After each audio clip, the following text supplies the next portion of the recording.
Media / Cash Sports. I'm back at it live in effect. And we're going to be talking some NBA. But before we get into that, cue the intro.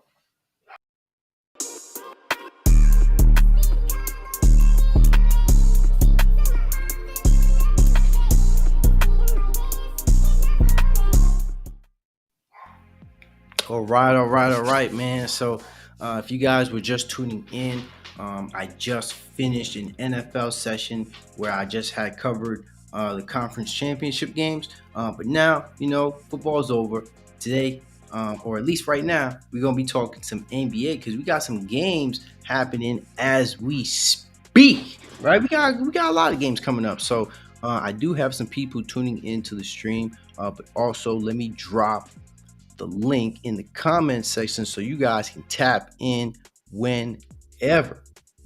Because I like when you guys tap in, especially when it comes to basketball. Because more people tune into basketball, but I would love to get some heads on some football though, for sure, right? So what is happening? First big news I want to tap into first is Giannis Antetokounmpo.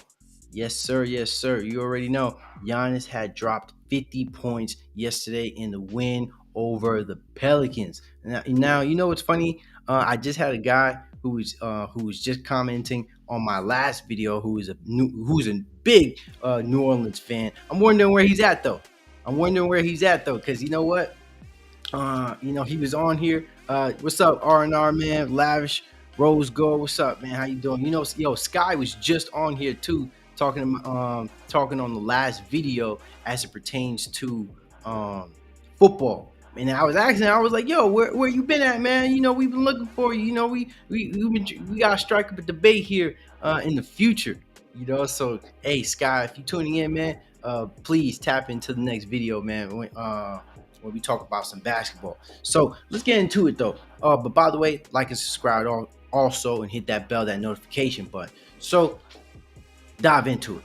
Giannis yesterday had dropped 50 points on the Pelicans. We already know NBA has been in a rivalry session. It's been rivalry week for, I'll probably say, for the past 2 weeks, to be honest. There's been a lot of head-to-head football. A lot of very high efficiency when it comes to this league's NBA or this season's NBA, right? And you can even tap into the numbers. You can look back at it. Even the NBA had came out and said this is probably the most efficient season they've had thus far with the entire league, right? Averaging 113 points per 100 possessions. Right, that's never been done before. This is a new. Now to go back to the topic at hand, which is Giannis Antetokounmpo, but there's definitely going to be some more conversations, some more topics as we lead on into the video, right? But Giannis himself, right? He was on and off. He had some injuries. Obviously, he kind of flaked off a little bit when it came to the MVP ladder and the MVP voting. But now, things are starting to, things are starting to fire up when it comes to the MVP voting, right? And Giannis obviously is included into this conversation, but it's not just Giannis though. We've also got Embiid, which we're going to talk about here later on. But we're right now, with Giannis and the Milwaukee Bucks, they got some things stirring up. They're finally starting to get their momentum. They're starting to get some things underway. Chris Middleton, right, has been injured for the majority of the season. They even have him coming off the bench. Right? Yes, I did not slur my words. They have Chris Middleton coming off the bench momentarily, trying to get him back into stride, trying to get him back into rhythm. But, with that being said, the Milwaukee Bucks are looking good right now, right? So let me tap into that game just so I can get a little bit more insight on what happened yesterday, so I can give you guys a little bit more detail and, get into it a little bit more. But let me see right here. It was yesterday, right? 29th. And then we also going to be talking about some games currently going on. So right now we got the Lakers and the Nets Kings and Timberwolves, Warriors and OKC, Wizards and Spurs, and also Luka Doncic, who was out for a couple games here and there, was also ruled to be active in this game, and he is playing right now. And I am watching that game on my little monitor, on my little on my little monitor right now, with the Dallas Mavericks going against Detroit Pistons. All right, so let me tap in. Let me bring up this game from yesterday because I do want to talk about that 50-point bomb that Giannis had dropped in this game. Let me see if I can get my notes here too, because I gotta bring that up. Where is it at? Nope, wrong spot. Let me see.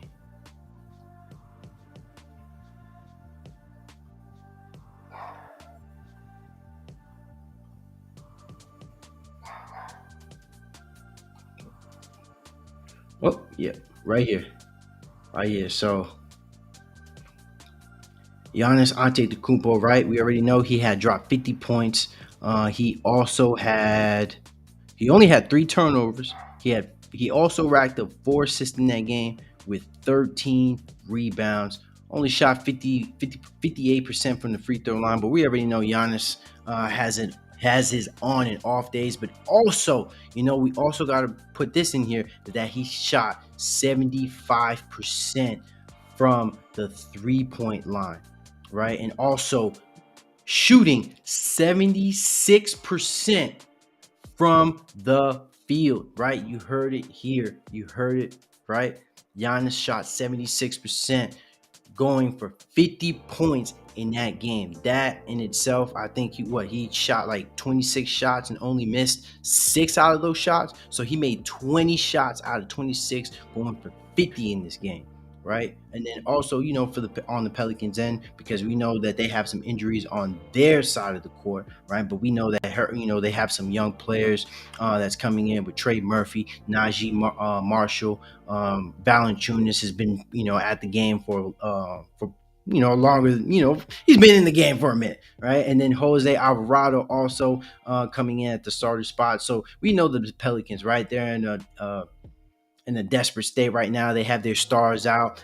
Zion has been out for a couple of weeks. Also, Brandon Marshall is just getting back into the mix from that toe injury. So we might see how this Pelican team, we might see the Pelicans, right, in full effect, at full potential, right, in the second half of the season. Right, so what does this mean for Giannis to drop this 50 bomb, right? I mean, he was already in the mix when it came to the MVP ladder, but he did climb down that ladder a little bit, right? Because Jokic was starting to do some things before he started coming in and out of games. And then especially with the Bucks being with Giannis being out for a couple games, and even with Chris Middleton, the Bucks were starting to fall off just a tad bit here, right? So with Giannis dropping this 50-point performance, really what it did was just kind of it threw out that little ember. It sparked a little ember in Giannis's game. But we already know, man, Giannis has been balling this year. Despite the injuries and what he's been doing, he's still averaging like 30 points on the year, over 30 points on the year. And that right there in that game yesterday strike their 4th straight win on the season, or 4th straight win previously, winning 7 out of their last 10 contests, right? So that in itself put the Milwaukee Bucks second in the Eastern Conference Finals, just ahead of the red hot Philadelphia 76ers. Now, the 76ers did lose their game yesterday, right? Was it yesterday? Let me strike that up. Let me strike that up, right? Who they play yesterday? Because I know they were on a good little winning streak up until yesterday. So they lost to we're playing right now. So when did they lose? I'm confused. Because they beat Jazz, Lakers, Clips, Trailblazers, Kings, Nets, and then Denver. And then they're playing the Magic right now. So if I'm not mistaken, where did this second loss come from? Or where did this first loss come from? I'm confused, man. Put me on. What's going on here, NBA? You got your shit together? Look, yeah, it says it right here. It says right here that they lost one game. I don't know. I'm a bit confused. All right, but that game in itself put the Milwaukee Bucks one win ahead of the red hot Philadelphia 76ers, who are currently playing the Orlando Magic. And Giannis at that is putting up numbers. Numbers, right? So, you know what? Let me bring this up, though, too, just to show you today's numbers. This is live. Embiid has 30 points right now. Paulo Banchero is the second person to score with 29 points. But Embiid right now is on a killing streak. He's been on a mission ever since he came back from his foot injury, right? And he has been on a foot injury. He's been going in and out. But in that game against Jokic, he balled the hell out, dropping 47 points, right, against leading MVP right now. Now, how do I feel about the MVP?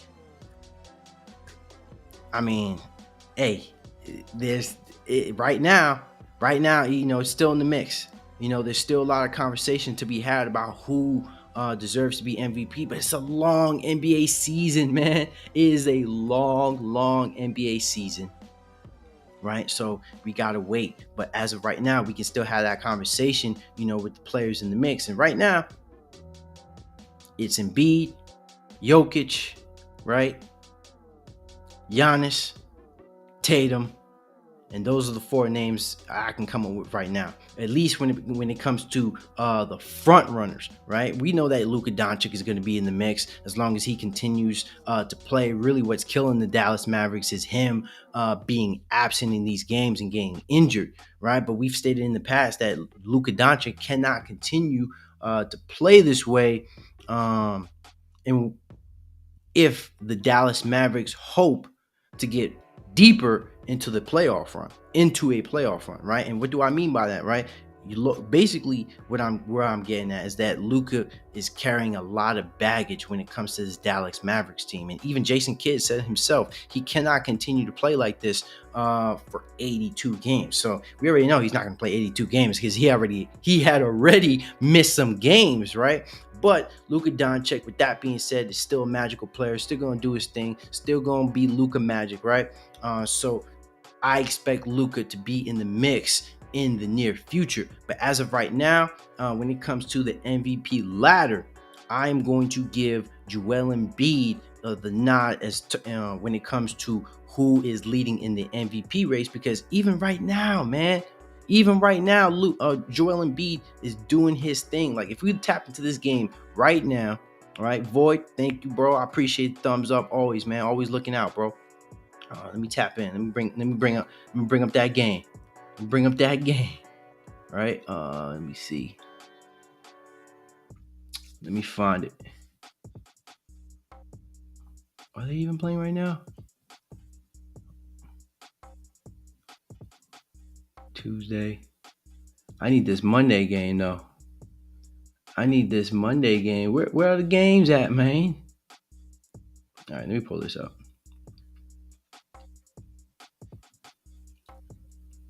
Oh, so they did. They lost earlier. Oh, they just lost. Okay, that's why. They just lost. Okay, so Embiid scored 30 points. So that was the 30 points that we had just looked at. Scoring 30 points off 55% shooting from the field. Mind you, Embiid, actually, let me switch this. I didn't even switch this.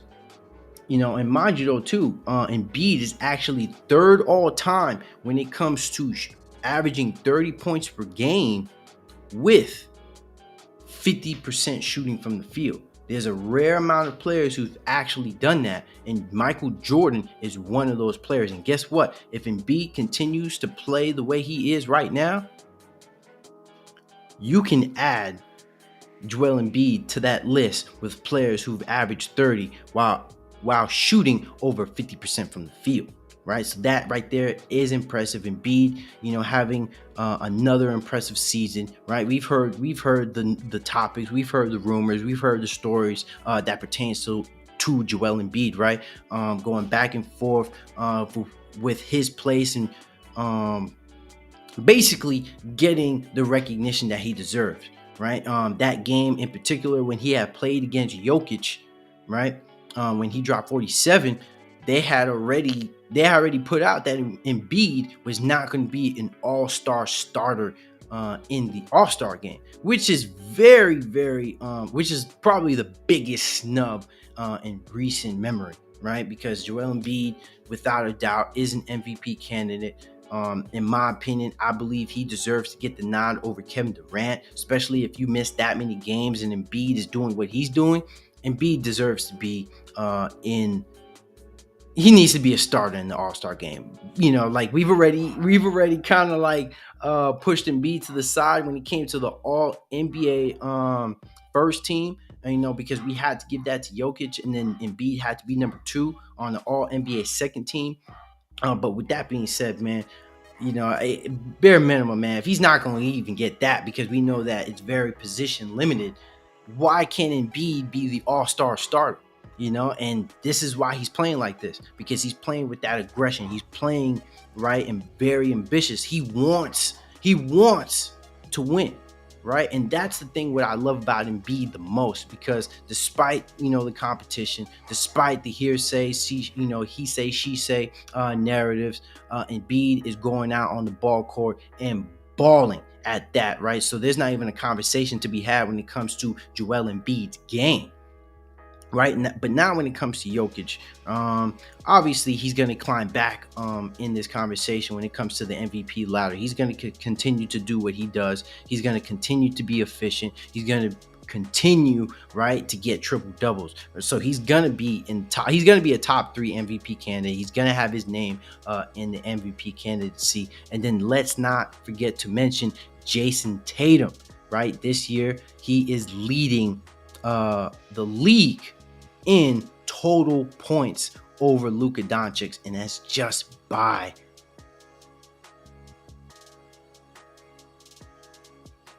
8 points. So I had to count it on my head because I'm not good with head math. So Jason Tatum is leading the league in total points over Luka Doncic. Now, I can foresee that Luka Doncic is going to probably take over for the most total points, but Jason Tatum has been one of the most consistent players in the league, and it hasn't. Oh, not for sure. I agree with you. I agree that Embiid should be the forerunner, the forefront, on the forefront when it comes to MVP Rose Gold. No doubt about it. Like, I feel that way. I feel that way right now. If the new MVP ladder was to come out and they were to talk about who's number 1 in the MVP ladder, that story hasn't come out yet. But I would have Embiid in that conversation. Right, but going back to Jason Tatum, what I mean by how consistent he's been playing, right? He's barely missed any games, right? So that is a very valuable thing for a superstar to be doing, is to play as many games as possible and to be playing the way that you're playing.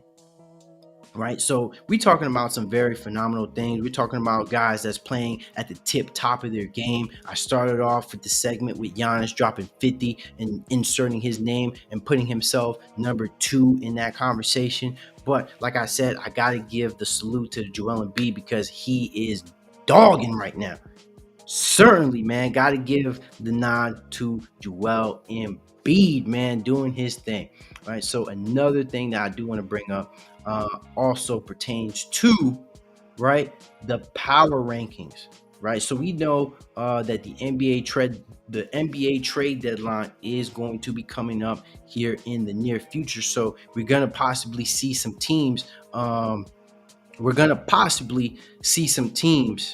Right, making some moves so that they can put themselves. Oh shit! Let me move this. I'm sorry, guys. I know you guys can see me. Right, so we know that teams are going to start to be making moves so that they can put themselves in a better position when playoff competition, when playoff time comes around, right? Because once this trade deadline hits, there will be, this will be it. These will be the teams, and then you're gonna start to see a lot more conviction in my voice when it comes to some of these teams, some of these players, and then how this season is really gonna go down.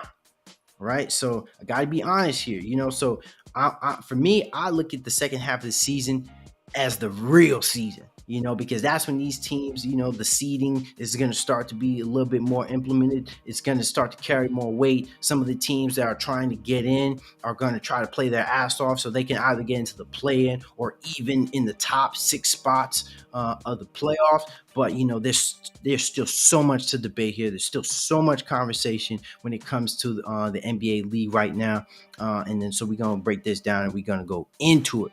All right. So as of right now, I'm still waiting on some guys to tune in into the channel, but you know what I'm gonna do? We're gonna break down this little article right here with rankings, and also, what do these teams have to offer when it comes to the trade deadline, right? And what do they need? Right. So the NBA power rankings slash, the NBA power rankings, right? Sixers claim top spot, and also buyer seller trade deadline breakdown, right? So we just skip to this. So the first team on this list is the Philadelphia 76ers. Personally, I feel like this team does deserve to be number one, especially with the way that they've been playing in recent memory. I mean, they have seven straight they won 7 straight games, which ended today. But it's an NBA, man. Not all these teams can go on streaks like this every single time. You're gonna have your L's, you're gonna have your losses here and there. But despite that, the 76ers have been playing phenomenal. They have a positive net rating with 4.1, and they've been playing phenomenal. They've beaten the Nets, right, who's also been playing well. Kyrie Irving has the most points per game in the fourth quarter, and also that big win against the Nuggets, who were coined, or who were crowned, the best team in the West. All right.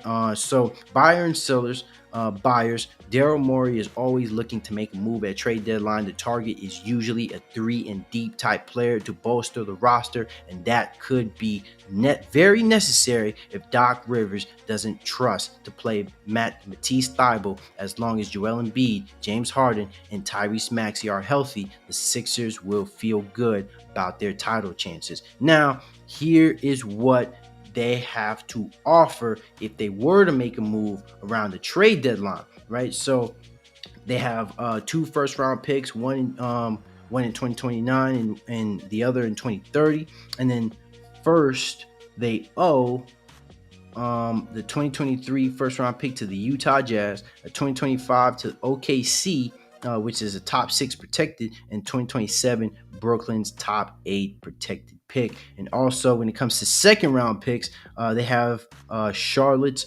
2023 second round pick, and then they have the 2024, 2027, 2028, 2029, and 2030 second round pick. And then the only potentially movable contract is Furkan Kurzmas for $5 million and Thybulle for 4.3, and then trade exceptions is Andre Drummond for 1.6 million.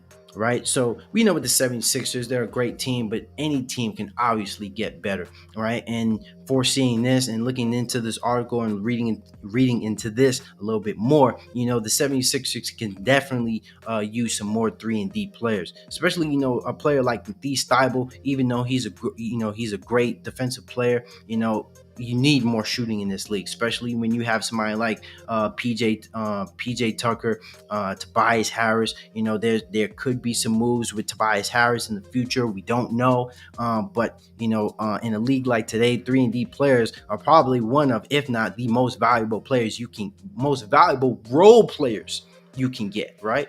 Mind you, I said role players, so players who can barely dribble, who barely need the ball to get going. Also, who can spot up, shoot, and obviously to be able to defend, because being able to defend as a 3 and D player is a very exceptional thing. because you obviously play off ball.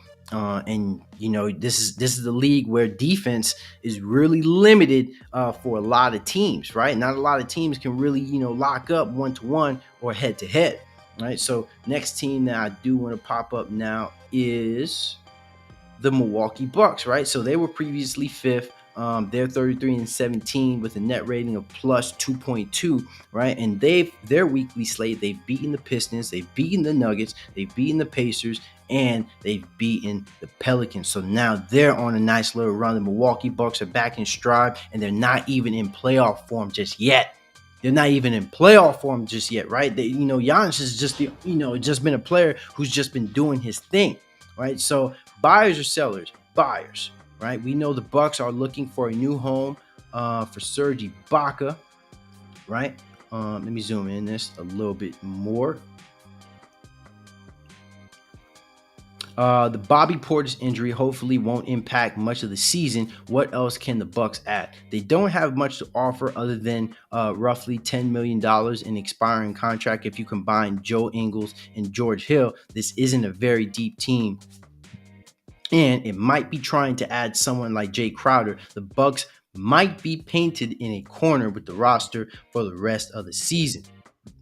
Now, what do they have to offer? Right? They have 2029. They have 2029 and 2030 first round picks, and then first they owe the Houston Rockets 2023 first round pick, the New Orleans Saints 2024 first round swap, 2025 New York Knicks 2026, and then New Orleans again, and then 2027 New Orleans once again. So the Pelicans, man, they have a hella draft picks, man.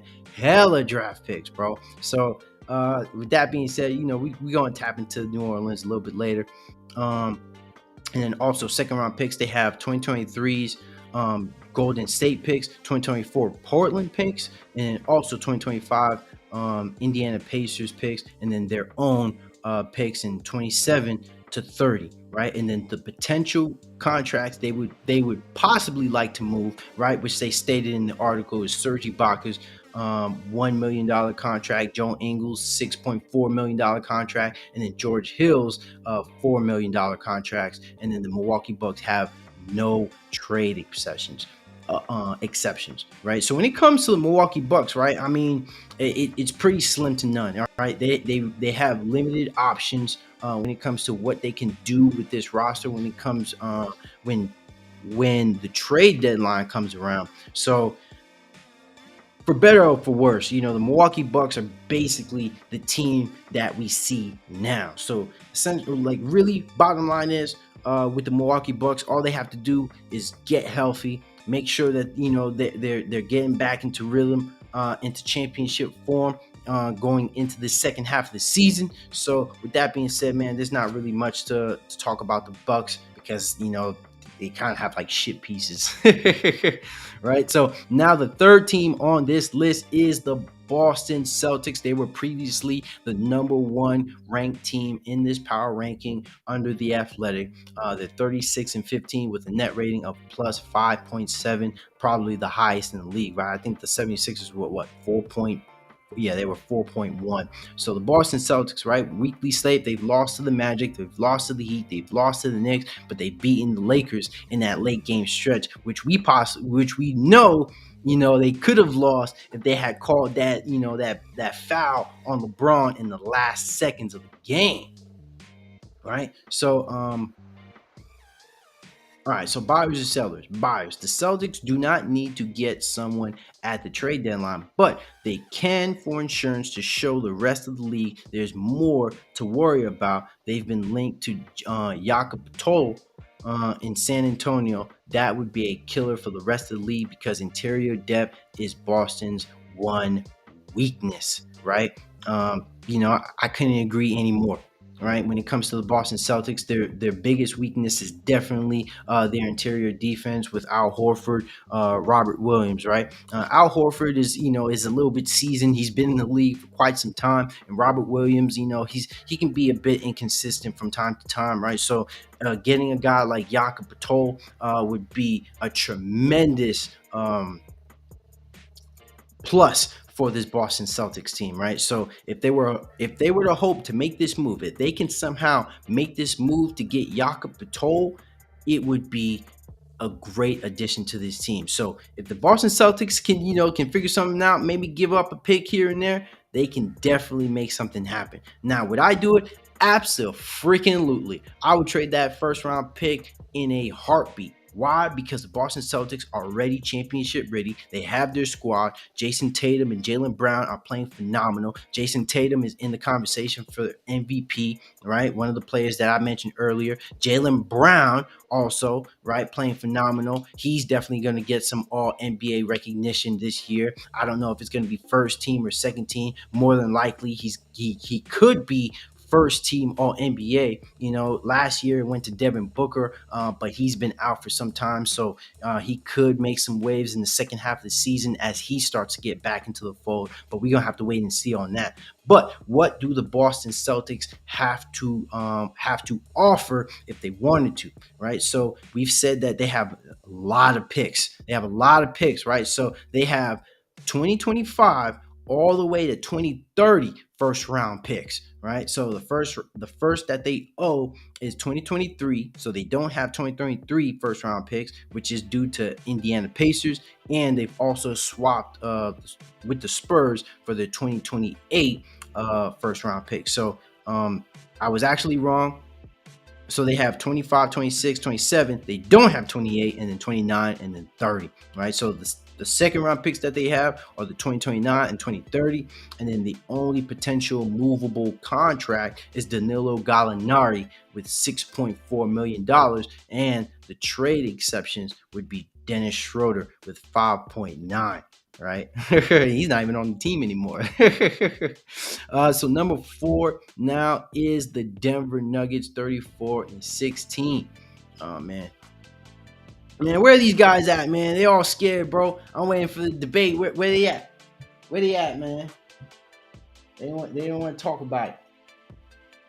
They want to talk to me, man. But also, what's the scores looking like? What's the scores looking like? I want to give you guys a quick update. Okay. Luka Doncic got 29 points, 2 rebounds, 4 assists. Whew. Oh, man. Okay. All right. Back into the fold, right? So Denver Nuggets, right? Previously, the second best team or the second team in the power rankings, right? They have a net rating of +4. That is one behind. That is just under the Boston Celtics, right? So they had a win over the Pelicans. They lost to the Bucks and they lost to the Sixers. So they have a 2-game losing streak. But they're gonna quickly turn that around. Like, come on now. The Denver Nuggets have been playing phenomenal, especially on the offensive side of the ball, right? And we can get into that a little bit later. But buyers and sellers. Buyers. The Nuggets look deep and they don't necessarily need anybody, although another 3-and-D type wing or another player who can defend 2 to 3, 2 through 4 might be helpful, right? They could use someone to back up Nikola Jokic to give him some regular season rest, but maybe they feel whatever is left of DeAndre Ayton is going to cut it. Now, I don't agree with that at all. I completely disagree with that. I wish I had, my sound effect thing up and running, because I would have had the poop sound for DeAndre Jordan, right? My history with DeAndre Jordan is when he was on the Brooklyn Nets and he was getting cooked by Giannis Antetokounmpo, right? And we already seen, what Joel Embiid had done to the Nuggets, man. So my thing about with Jokic is, when he has those head-to-head competitions against other great bigs and other great interior offenses, right? So what do the Nuggets have to offer? They have 2029 and 2030 first round picks. They owe the Charlotte Hornets the 2023 right first round pick. They also Orlando has their 2025 first round pick, and then OKC has their 2027 first round pick. And then in the second round, they still have the 2023 second round pick, which is owed to them, and 2024 and 2025. And then potential movable contract is Ish Smith for 4.7 million, Jeff Green for 4.5 million, and the only trade exceptions would be 9.1 million dollars, which is Monte Morris. All right, so Nuggets. I mean, I agree. I mean, I don't think they really have much to move here. I think their team is pretty much set. If I'm going to keep it a stack here, right?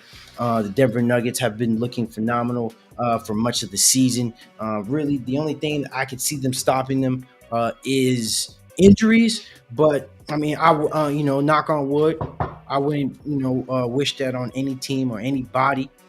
But for the most part, man, the Denver Nuggets are the team that we see now. So I don't see them really making any moves, but I do agree that they should probably get a good center to probably back them up. Maybe be a little bit more ambitious. Like why not give up one of your picks, one of your first round picks? Try to get Jakob, try to get Jakob on the Spurs. Imagine if the Nuggets were that ambitious to trade a first round pick to get Jakob to back up, Nikola Jokic. But that's merely speculation. I don't even want to give any ideas to the Denver Nuggets because I'm rooting for them to lose in this in this matchup, right? So also let me scroll down and see what the next team is looking like. So now the tier two teams, Memphis Grizzlies, right? Previously fourth, they're 32-18 with a net rating of 4 plus 4.3. So this actually puts them above the Denver Nuggets and then one slightly down the Boston Celtics, I believe, right? But what were the 76ers again? 76ers were 4.1, and then the Boston Celtics were 5.7, and then the Nuggets were 4.0. So the Grizzlies are just slightly better in the net rating than the Denver Nuggets, and I think a large part of that is due to the defensive end of the court. Right?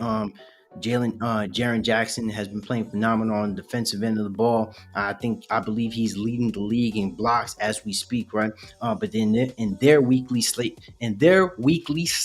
they've had some tough competition. They've had some tough blowbacks, right? They've lost to the Kings, they lost to the Warriors, they lost to the Wolves, and then they finally broke their losing streak with that win over the Pacers last night. So are the Grizzlies buyers or sellers?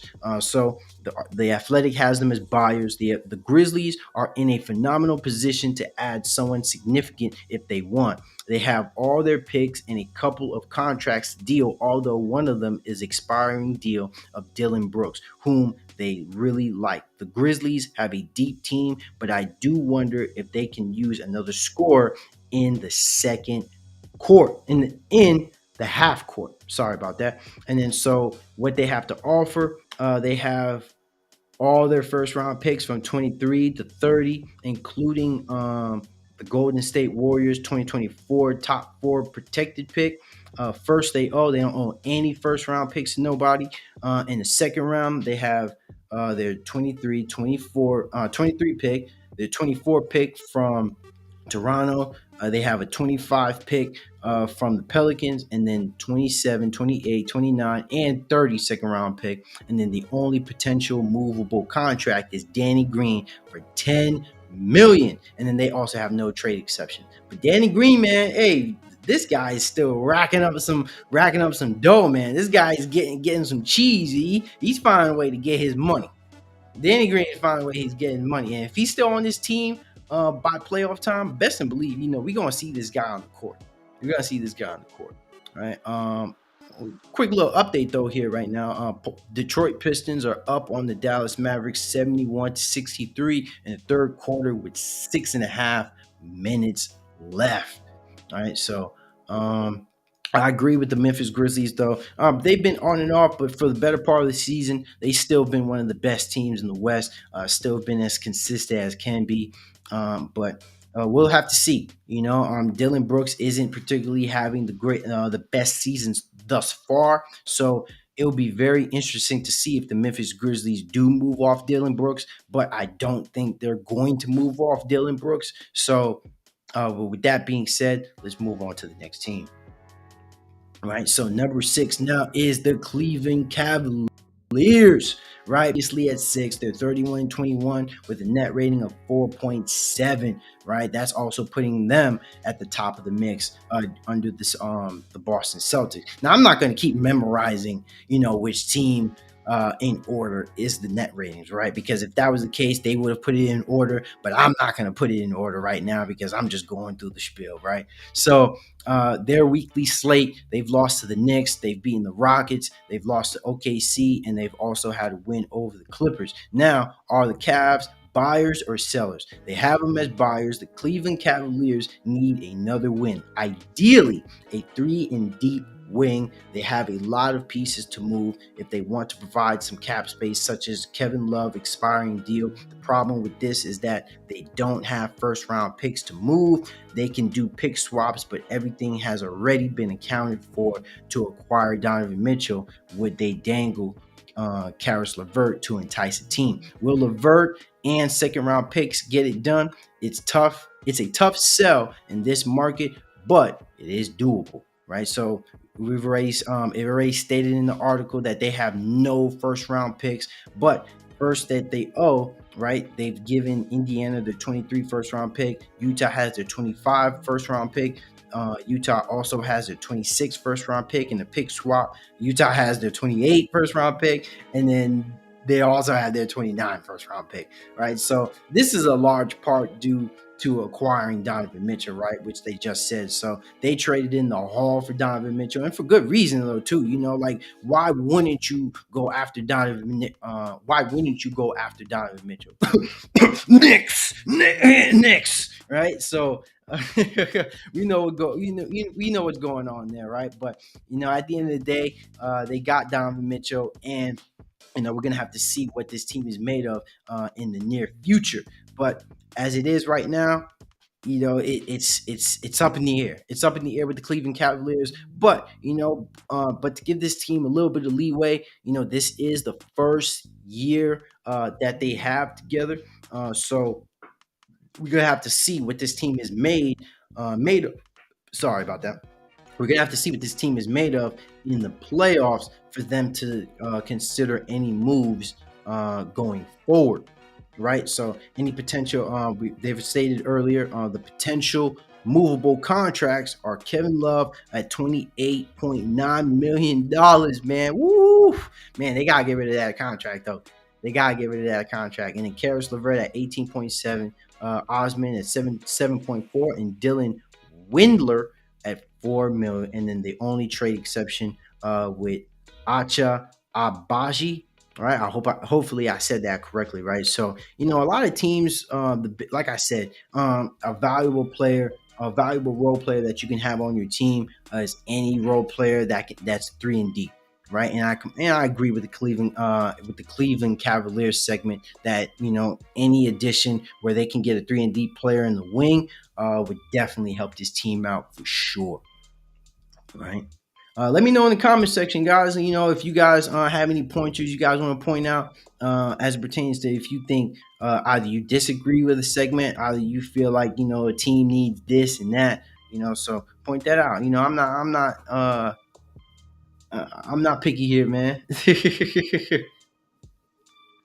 All right, so number 7 now is the Brooklyn Nets that were previously at 7 are 30-19 with a plus 3.1 net rating. They've lost to the Sixers, they've lost to the Pistons, but they also have a win over the Nets, right? So are the Nets buyers and sellers? So this is the first time we've seen this. They are in neutral, right? The Nets have a couple of ways they could go, but they don't really see them going all in with a big move. Things are going well, and only a Nets distraction or an enduring injury to Kevin Durant can derail this team from competing for a top spot in the East. The Nets also owe it to themselves to just see if a little continuity can be their friend. Things have been really good under Jacques Vaughn, that's for sure, right? I've also been the big advocate of saying that Steve Nash should have been fired,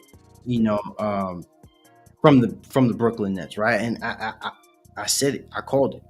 right? So access this assets to deal, right? So they have Philadelphia's 27 first round pick, which is top eight protected, and they still have the 29 and 30 first round picks. Now, first round picks that they owe is 23 to Utah, 24 to the Houston Rockets, right? 25 to OKC, which was a pick swap, 26 to Houston again, and then 27 to Houston, which is another pick swap, right? Second round picks, they have the 23, they have Miami's 25, they have 26, 28 to 2030 second round picks, and then the potential movable contract would be Markieff Morris for 1.8 million, and then the only trade exceptions would be James Harden for 2.5 million and Paul Millsap. So you already know they're not doing anything with James Harden. Like let's keep it a honey here. James Harden isn't going nowhere. So let's keep it at that. It's it's gonna stay at that for real for real. So when it comes to the Philadelphia 76ers, I'm an idiot, man. I forgot this was on the Brooklyn Nets. So right, with the Brooklyn Nets, right? We don't know how this team is really going to play out. I mean, I did pick this team to win the East, because I'm sticking with the Nets to win the East, but it is going to be tough. It is going to be tough for for the Nets, for things to go well, like it should. They have, everybody just needs to be playing at their full potential, and the biggest factor in this is Ben Simmons, right? Ben Simmons has to play well. We already know Kyrie's going to play well. We already know Kevin Durant is going to come out and do his thing. But these guys are going to get a lot of attention in their direction. So what is it going to come down to? Ben Simmons shooting a mother effing three. Right? God damn, man. Will this man ever shoot a freaking jump shot? Jesus Christ, dude. Right? So Ben Simmons, right? I feel like a lot of it's gonna fall in his lap, and hopefully, he's been practicing some spot up jump shots. Like, my God, bro, like, be somewhat of a 3-and-D player. Like, they're leaving you open for a reason. Try it, feel me? Like, if I'm wide open like that, I'm gonna shoot a three. Like, hey, why the hell not, bro? You're a professional NBA player. Please, man, if I gotta pray, I'll pray. If this man shoots jumpers, right? So on to the next one, man, is the LA Clippers. Previously, at 12, they have a zero point 0.0 net rating, right? In their week, they've slaughtered the Lakers, they've beaten the Spurs, they've beaten the Hawks, but then they had that game where they've lost against the Cavs, and I believe they had some starters out in that game, right? So are they buyers or sellers? Athletic has them as buyers. Don't look now, but the Clippers look really good. Granted, they've done this against an easier schedule as of late, but the offense is starting to click with the stars playing. Funny how that works. They can move someone like John Wall in a deal, but maybe that doesn't get them anything significant. Ideally, they'll add some interior depth behind Zubac, but they don't have a treasure chest of picks to send out. OKC owns their draft through 2026. Ooh, man, Jesus Christ. And that was because of that pick, that trade transaction in which they acquired Paul George. Right, so they only have their 28 to 2030 first round picks. They owe OKC 23 all the way to 26 first round picks, which I just stated, and then they have their 23 to 26 second round picks and 28 to 2030 second round picks. So the only potential movable contract is Reggie Jackson for $11.2 million, and then John Wall for $6.4 million, with the trade exception of Serge Ibaka's contract at $9.7 million, which is who's currently on the Milwaukee Bucks. I'm not making that mistake again. I know he's on the Milwaukee Bucks, right? So trade Reggie Jackson. I don't see the LA Clippers trading Reggie Jackson. I think he's playing well also, and he provides some depth when it comes to the backcourt. So if anything, There's a good chance they could trade John Wall, but I agree. The Lakers don't really have much assets to trade, so I think for much of the season or going into the second half of the season after the trade deadline, I see the Clippers team basically as they are now. And I've said in the previous video, the LA Clippers have been playing phenomenal.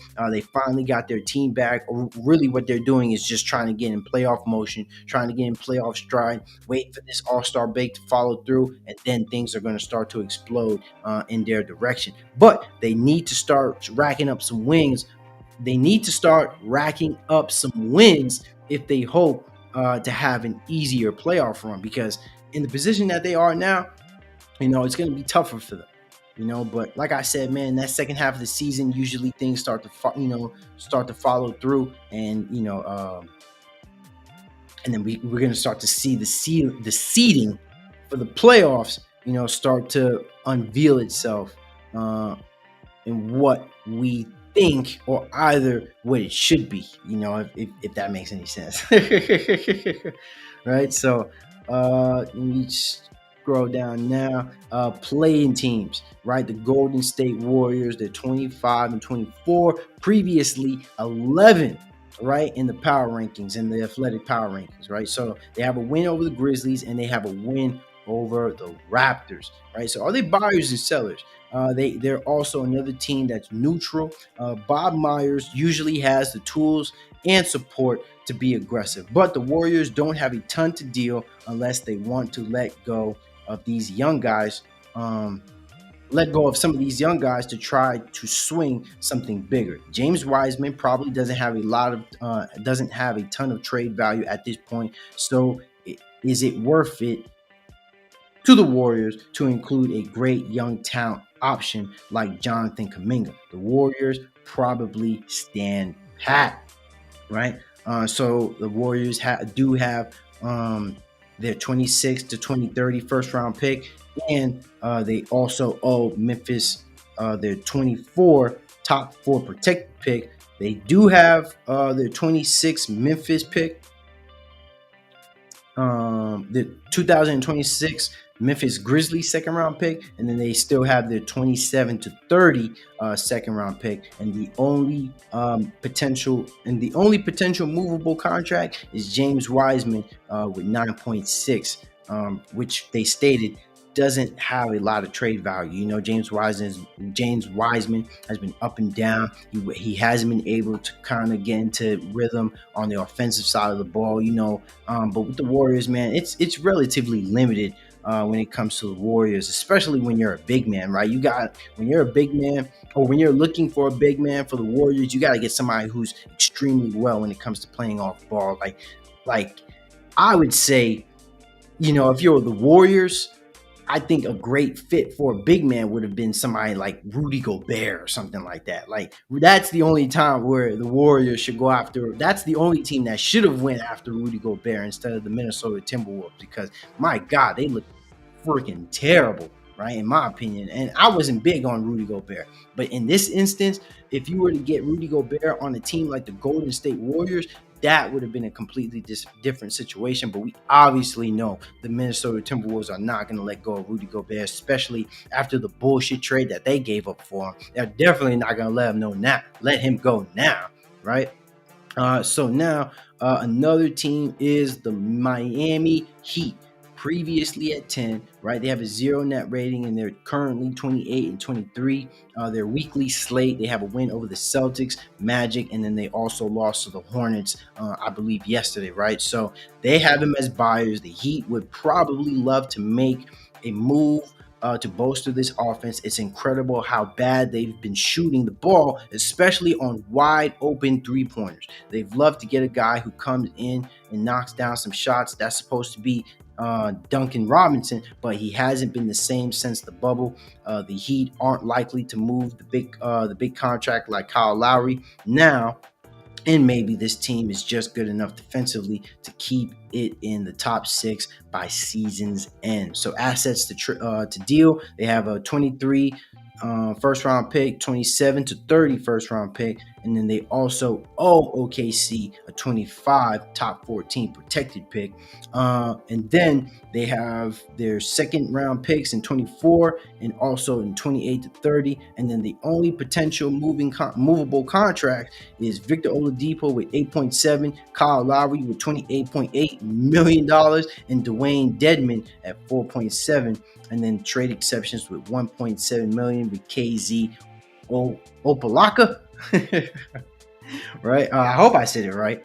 But yeah, then the Miami Heat are not going to be letting go of Victor Oladipo. With that being said, man, they're going to keep Victor Oladipo.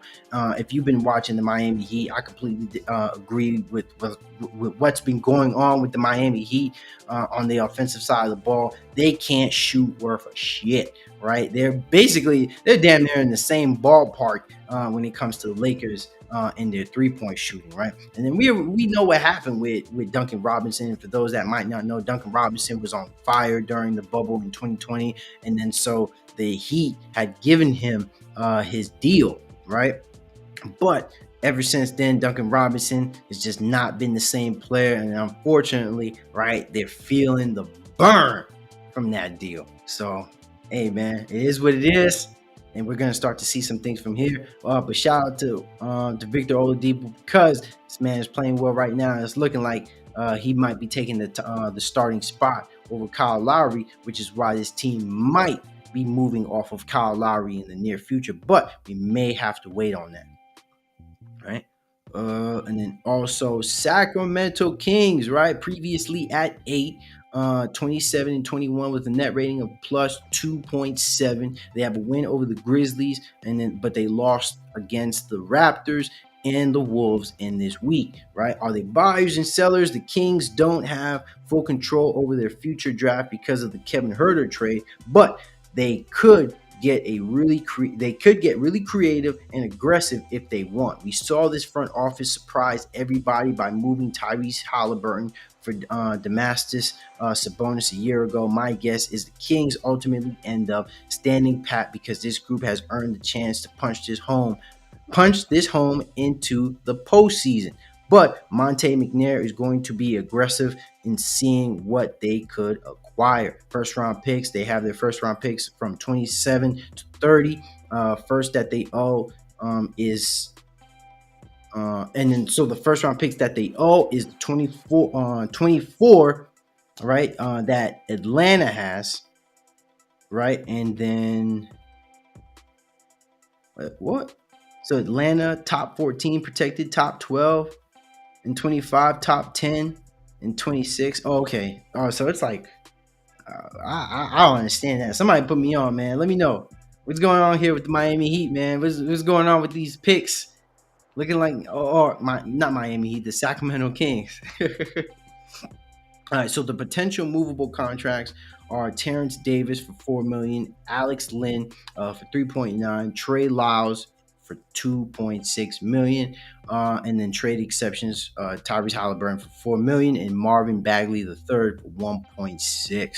Right, number 12 now is the New York Knicks, baby. Previously at 14, 27 and 24 with a net rating of plus 1.6. They have wins over the Cavs, they have wins over the Celtics, but they lost to the Nets recently, right? So the Athletic has them as neutral. The Knicks can and probably should get aggressive if the opportunity presents itself. The Cam Reddish experience might be over by February 9th. They have a lot of young guys to dangle, but they also didn't want to move Quentin Grimes for Donovan Mitchell this past summer, which is freaking ridiculous, right? So there is a limit.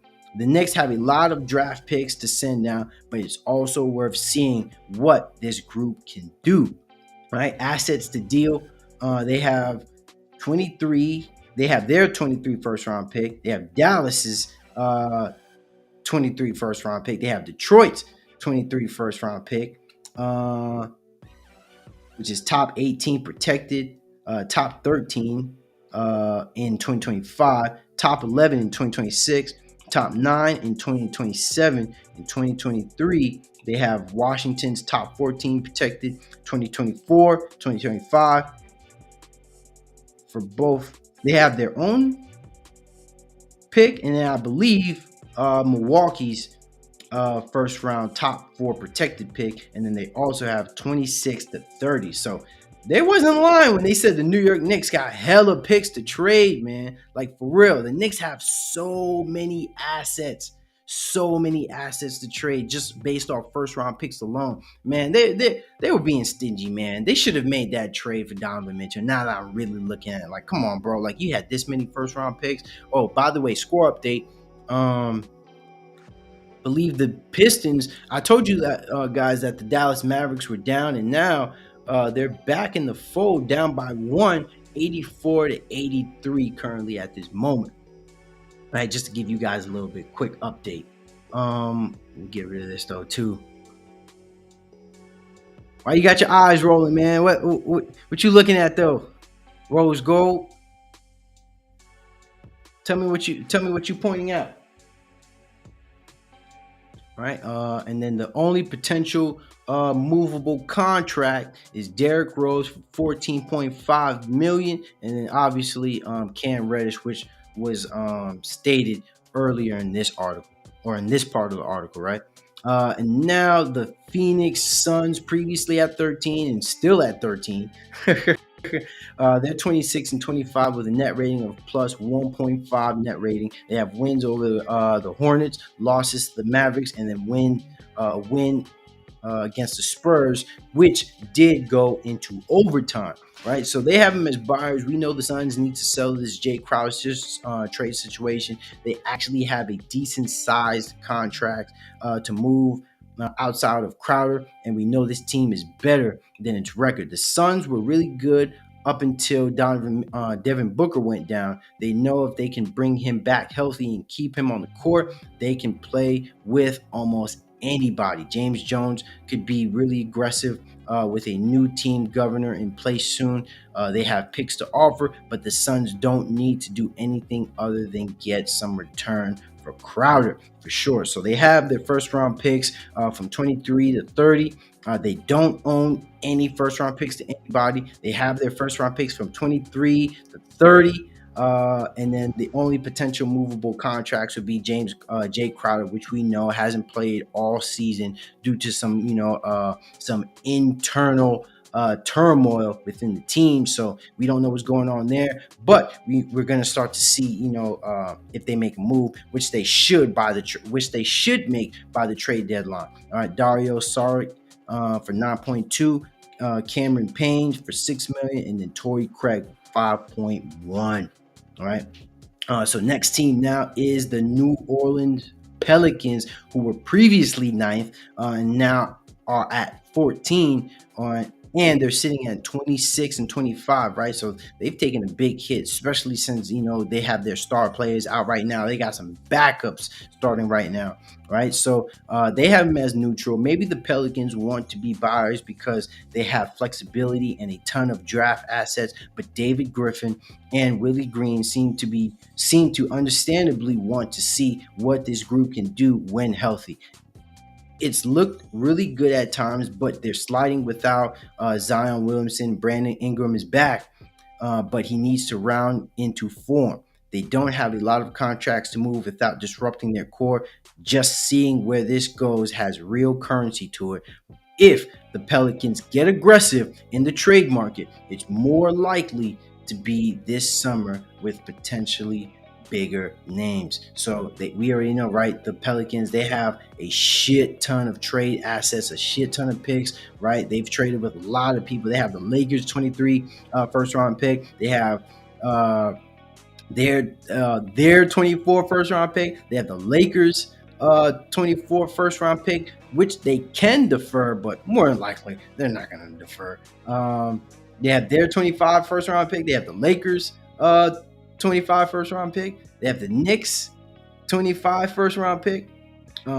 If the Knicks are between 5 to 30, and then they have 26, 27 first round pick, and then Milwaukee's 27 first round pick, and then they also have 28 to 30 first round picks. They don't owe any first round picks. And then when it comes to second round picks, they have their 24 Chicago's 24, and then 26, 28, 29, and 30.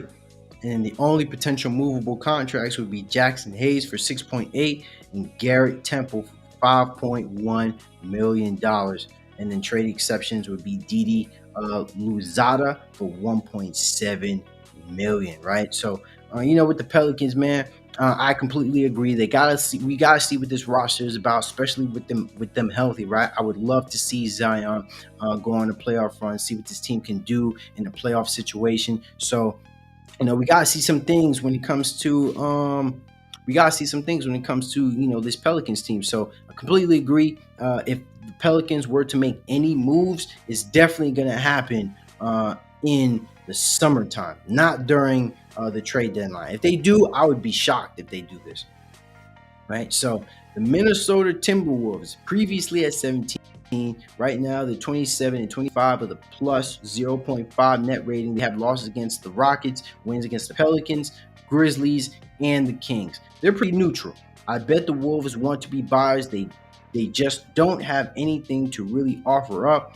They can't deal any first round picks. They could offer up a pick swap in 2024 or 2028. Maybe that's enticing. They've corrected some of these issues to settle down, but they still have to fit Karl-Anthony Towns back into the mix at some point. That didn't start out well with this group.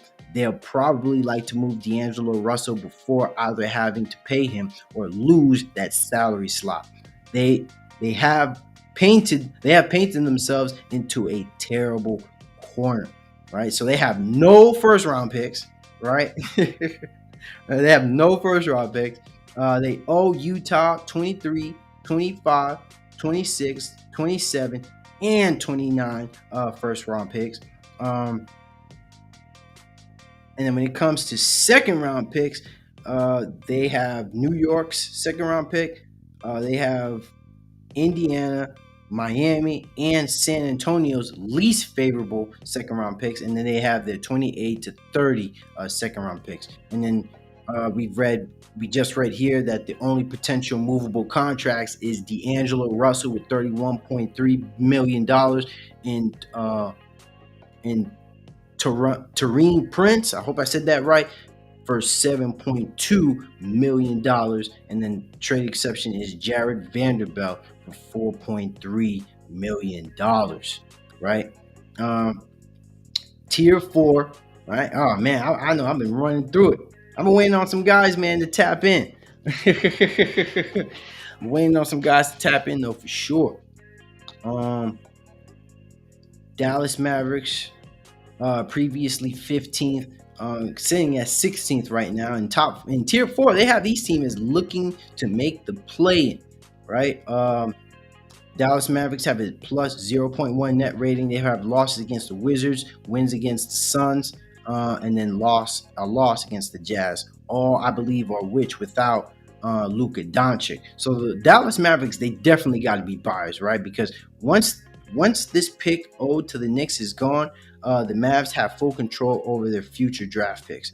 That could help them make a move to add more to this rotation. They made an aggressive move that paid off last year when they moved Kristaps Porzingis for Spencer Dinwiddie and Davis Bertans.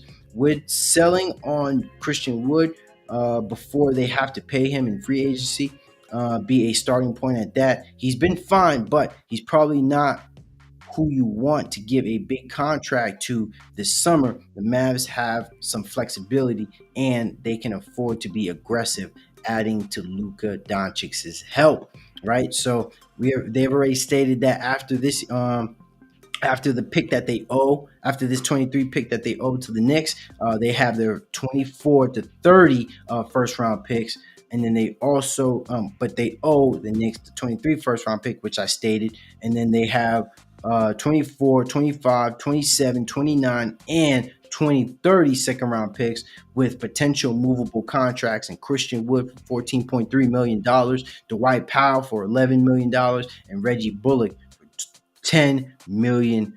All right, so I feel like with the Dallas Mavericks, they're one of the teams that have to be aggressive here at some point and make a big move for Luka Doncic.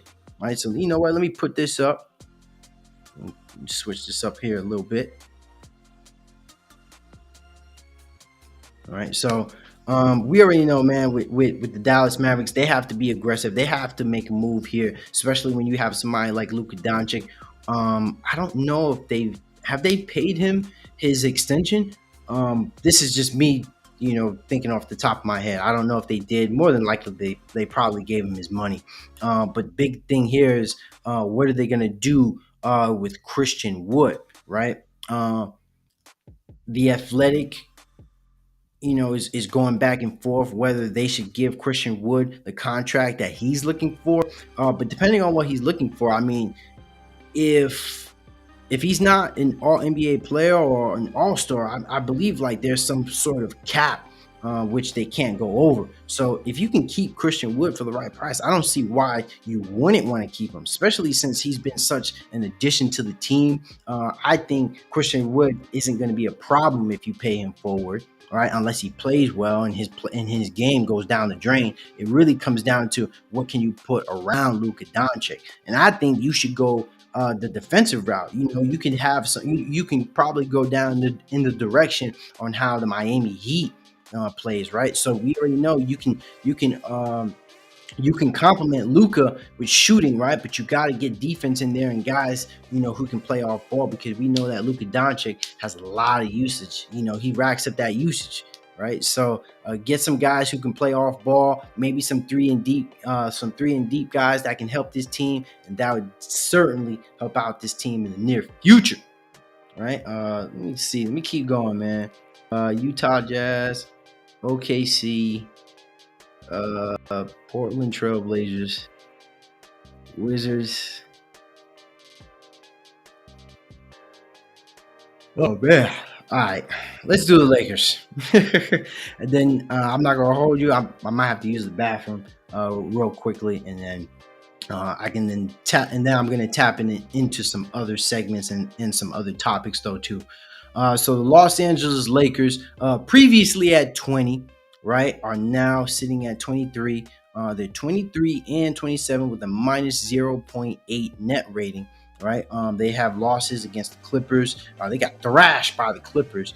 They won against the Spurs, and then obviously that game, that game that came down to the last second that went into overtime, lost to the Celtics, right? So Lakers are definitely buyers, no doubt about it, right? We know the Lakers want to acquire some players to improve this roster to bump it towards the postseason, but the question is how they acquire those players. We've seen them already get Rui Hachimura with not a lot to offer up. They can include 2 first-round picks in any deal to swing a major upgrade to the roster, but there is some hesitancy to make that happen. Russell Westbrook has been better in his role than expected, but that's a big contract to use to acquire multiple players, right? So when it comes to assets to deal, we know that the Lakers have that 27 to 2030 first round picks, and the picks that they owe the New Orleans Pelicans that 23rd first round pick, which is this year, which is a pick swap. 24 is also owed to the Pelicans. 25 is also owed to the Pelicans, right? And a big part of that is because of that trade that they made years back to acquire Anthony Davis. And they did get a ring out of it. So, who's to say it was a bad deal at the end of the day? It's just not really biting them in the ass, currently, because, they're in dire need to get some player acquisitions that can help this team and, probably give them some more reliable defense, get some more depth in the wing position or probably in the front court position, and then also just get some young talent who can ball, who can make who could drop buckets. Besides LeBron James, man, it's like somebody has to give it up. So the only tradable, the only Oh, and then when it comes to second round picks, they do have their 23 second round pick, Chicago's 23 second round pick, and then they have 24, 25, 27, 28, and Washington's 28, 29, and 30 second round pick. And then the only movable contracts, as we know, is Russell Wilson's Russell Westbrook's contract for $47 million, which is set to expire this year, and Patrick Beverley's contract for $13 million, and then also Lonnie Walker for $6.4 million, no trade exceptions. All right, so there it goes, man. So I kind of went through a lot of teams here. Nobody is really like, nobody else is worth me really talking about. Sorry about that. Whew. And so nobody else is really willing to talk about that. Really. But you know what? Let's get into this tier 6 list, the Victor Wembanyama watch, right? So the teams looking at Victor Wembanyama. We already know any team that gets that first overall pick is scooping up Wembanyama, no doubt effing about it, right? So 27 is the Charlotte Hornets, previously at 27 and still at 27, right? They're 15 and 36 with a minus 6.5 net rating. They've lost to the Jazz, they lost to the Suns, they have a win over the Bulls and over the Heat.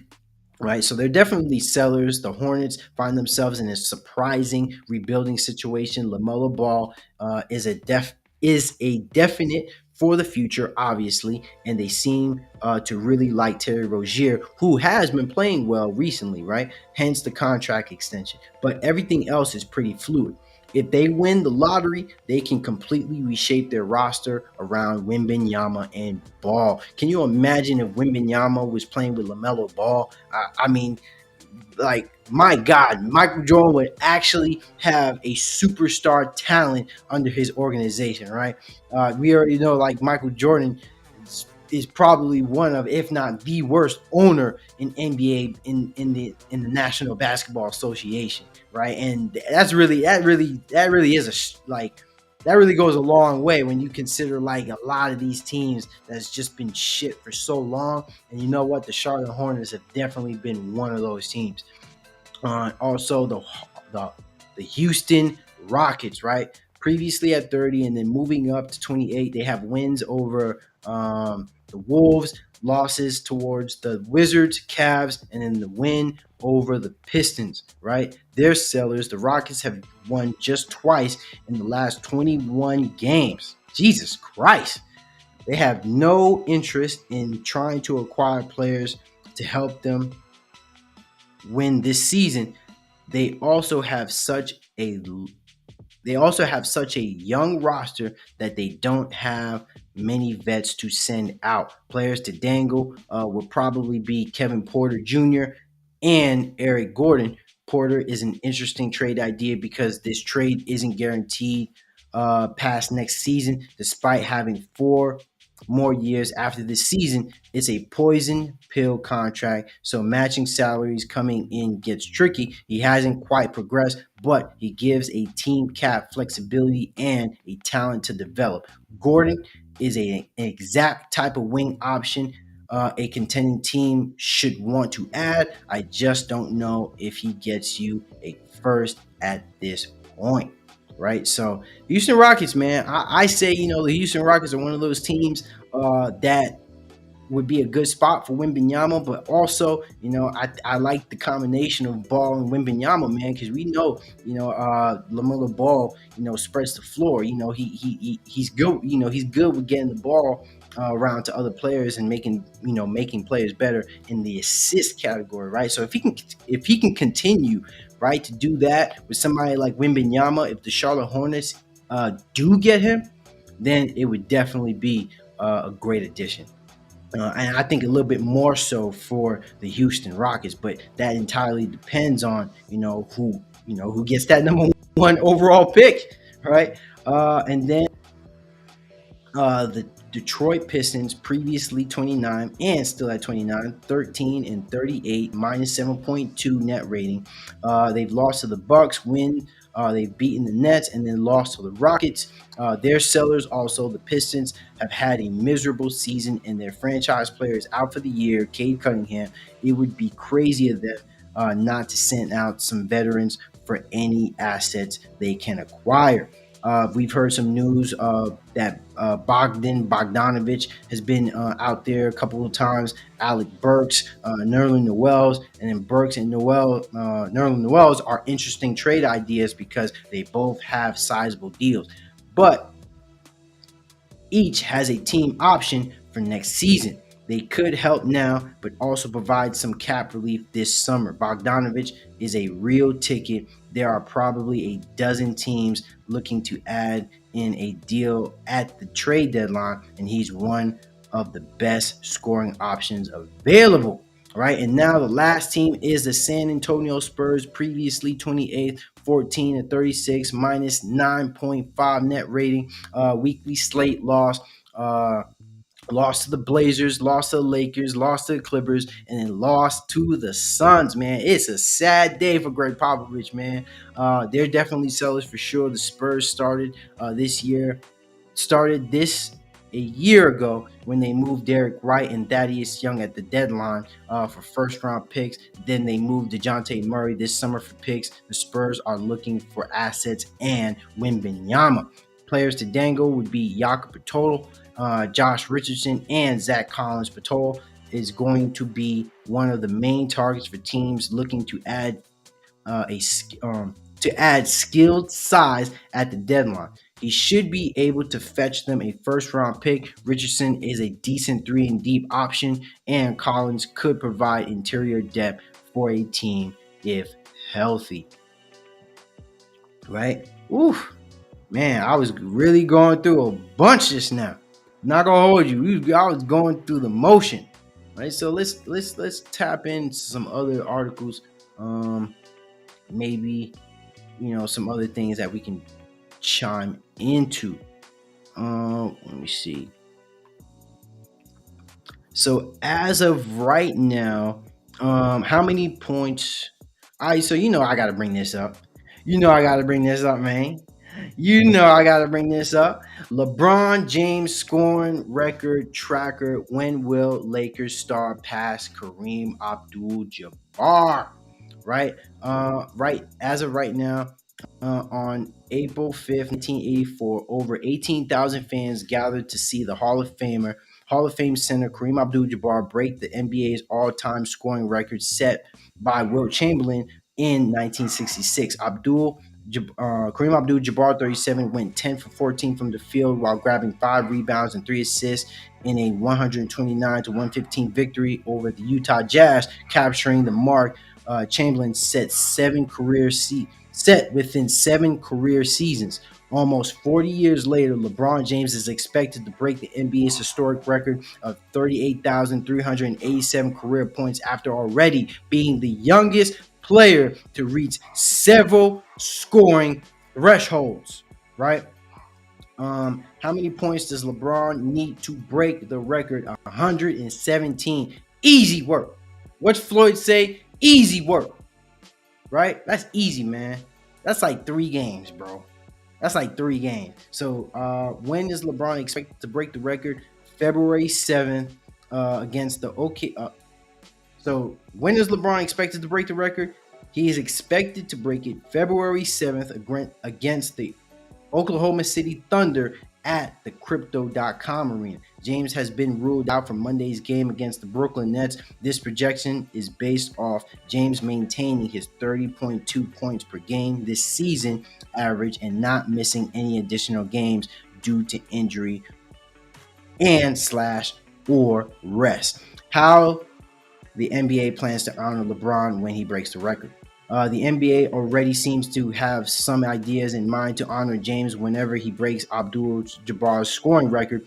NBA Commissioner Adam Silver said Thursday during a news conference in Paris that if the game in which James has a chance to break the record is not originally scheduled to be on a national television, a nationally broadcasted game. So the league will adjust the schedule and put it there. Silver also implied that the league would also honor James at the All-Star game in Salt Lake City if he breaks the record before the All-Star break. Right, and then most recent notable performances. James scored 41 despite losing to the Boston Celtics, which we know of, right, in that 125 to 121 overtime game. Right, the Celtics hold off the Lakers in overtime. Jaylen Brown, Jason Tatum each had over 30 points. Jaylen Brown in particular had 37 points. LeBron James had 41 points, 9 rebounds, and 8 assists, dropping 40 in that game, man. 38 and still doing it. How has LeBron been scoring this season? James, 30.2 points per game would be the highest single season scoring average by any player in their age 38 season or older, surpassing Kareem Abdul-Jabbar's mark of 23.4 points per game in 85 to 86 at the age of 38 with a 43-point outing against the Hornets on January 2nd. He joined Michael Jordan 2 instances as the only players in the league with consecutive 40-point games at age 35 or older, right? Lakers in the Laker Road W. LeBron James had racked up 43 points, 11 rebounds, 6 assists. He became the second player in NBA history to record back-to-back 40-point games at the age of 35 or older, joining Michael Jeffrey Jordan. LeBron's scoring style in 2023. So I would be interested to read this one. Actually, let me see if anybody's tuning in. Nope, nobody's tuning in right now. Okay. Man, I've been on for a minute though. All right, so LeBron's scoring style, right? He is shooting 80.1% on shot attempts within 3 feet of the rim. James had a mark of 76.1% on such shots during the first 4 years with the Lakers, right? So he's shooting better at the rim now than he was in the first couple years with the Lakers, right? And on the season, James leads the NBA with 6.4 fast break points per game, on pace for his highest single season average since 2013 to 2014, 6.1 his final season with the Miami Heat. Wow. So LeBron James leads the NBA with fast break points with 6.4 points per game. That is the highest since his year in Miami in 2013 to 2014. I think I should write that down here somewhere, right? Oh man, Luka just did some Luka magic, mid-range chuck, man. So for those that might not know right now, Mavericks are finally up on the Detroit Pistons. Luka obviously doing his thing, doing his magic. I'm going to tap into that a little bit in a second here, so you guys can know exactly what's going on. How does LeBron's career compare to Kareem's? So basketball has changed tremendously since Abdul-Jabbar's last played in an NBA game in 1989. The 6-time league MVP set the career scoring mark via his patented skyhook, arguably the most unstoppable shot in NBA history. James' path to an all-time scoring record will look much different than his predecessors, and it's quite obvious why. 3-pointers. The impact of long-range shooting within the NBA has gone since the leagues embraced 3-pointers during the 79 to 80 season. How has that affected James' path to the top of the NBA scoring list? During Kareem Abdul-Jabbar's final season in 88 to 89, NBA teams averaged 6.6 3-point attempts per game. This season, James is averaging 6.7 3-point attempts on his own. Despite the differences in overall game, both players are grand examples of what it means to age gracefully within a respective sport. In 2020, upon winning his 4th NBA championship, James tied Wilt Chamberlain, both age 35, as the second oldest finals MVP in league history, leaving both behind Kareem Abdul-Jabbar, age 38, in 1985. James' versatility makes his path to the NBA scoring king a pleasant surprise. He is one of 5 players in NBA history to average at least 25 points, 5 rebounds, and 5 assists over a respective career. The others are Michael Jordan, Oscar Robertson, Jerry West, and Luka Doncic, right? Abdul-Jabbar's dominance came by way of simply dominating the paint. He and Shaquille O'Neal are the only players averaging 20 points, 10 rebounds, and shoot 55% overall. Right. So seasons. James has 20 seasons and counting. Kareem Abdul-Jabbar stayed at 20 seasons. Career averages. Right. LeBron James clearly averages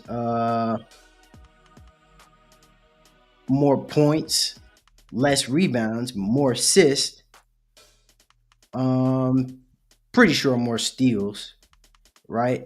Shooting just 5% less from the field, but still shooting 50% from the field. 34% from three, 73%, just 1% above Kareem Abdul-Jabbar as of January 30th, right?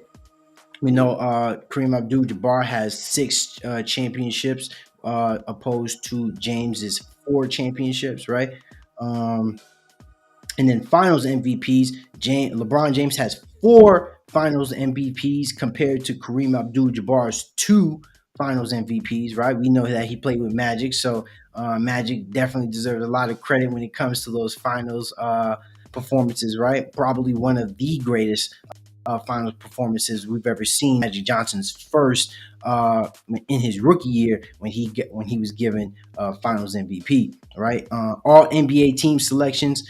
LeBron James 18. Right, he has 13 first teams, three second teams, and two third teams. And then Kareem Abdul-Jabbar has 15 all NBA selections with 10 first team and five second team. And then, mind you, right, this is not on here, but LeBron James actually has the most all NBA selections in NBA history, right, with 18. No other player has more than LeBron James, and more than likely, he's probably going to get, a 19, a 19, a 19th all NBA team selection.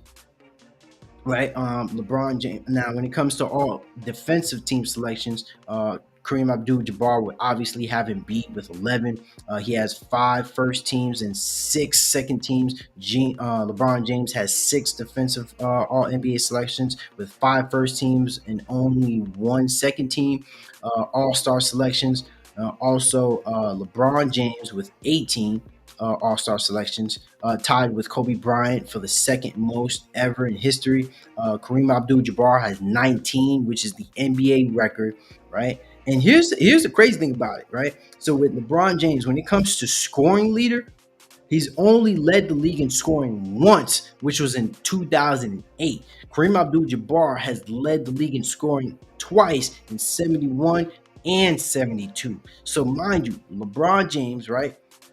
For somebody who hasn't led the league in scoring throughout his career, has religiously averaged 27 points per game throughout his season, right? So if he continues to play the way that he is, though, more than likely, he can bump that up a little bit here to 28 points. But I think it's going to stay at 27 points simply due to the fact that he's going to get older eventually. So we may see that come down maybe in the near future. By the way, the Mavericks won that game.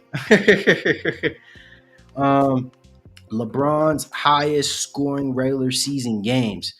So his highest scores regular season games is one when he scored 61 points against the Charlotte Bobcats when they were known as the Bobcats. He had 61 points.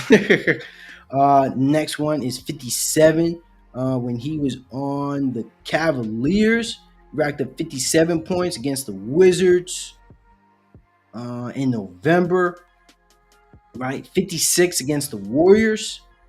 Was it this year? No, that was last year. So he dropped 56 last year when he averaged 30 points. LeBron put up a show in front of the Lakers home crowd, dropping 16 of his 56 points in the fourth quarter to seal the win for the Lake Show. Right, he 56 points, 19 for 31, 10 rebounds, and 6 made threes against the Warriors.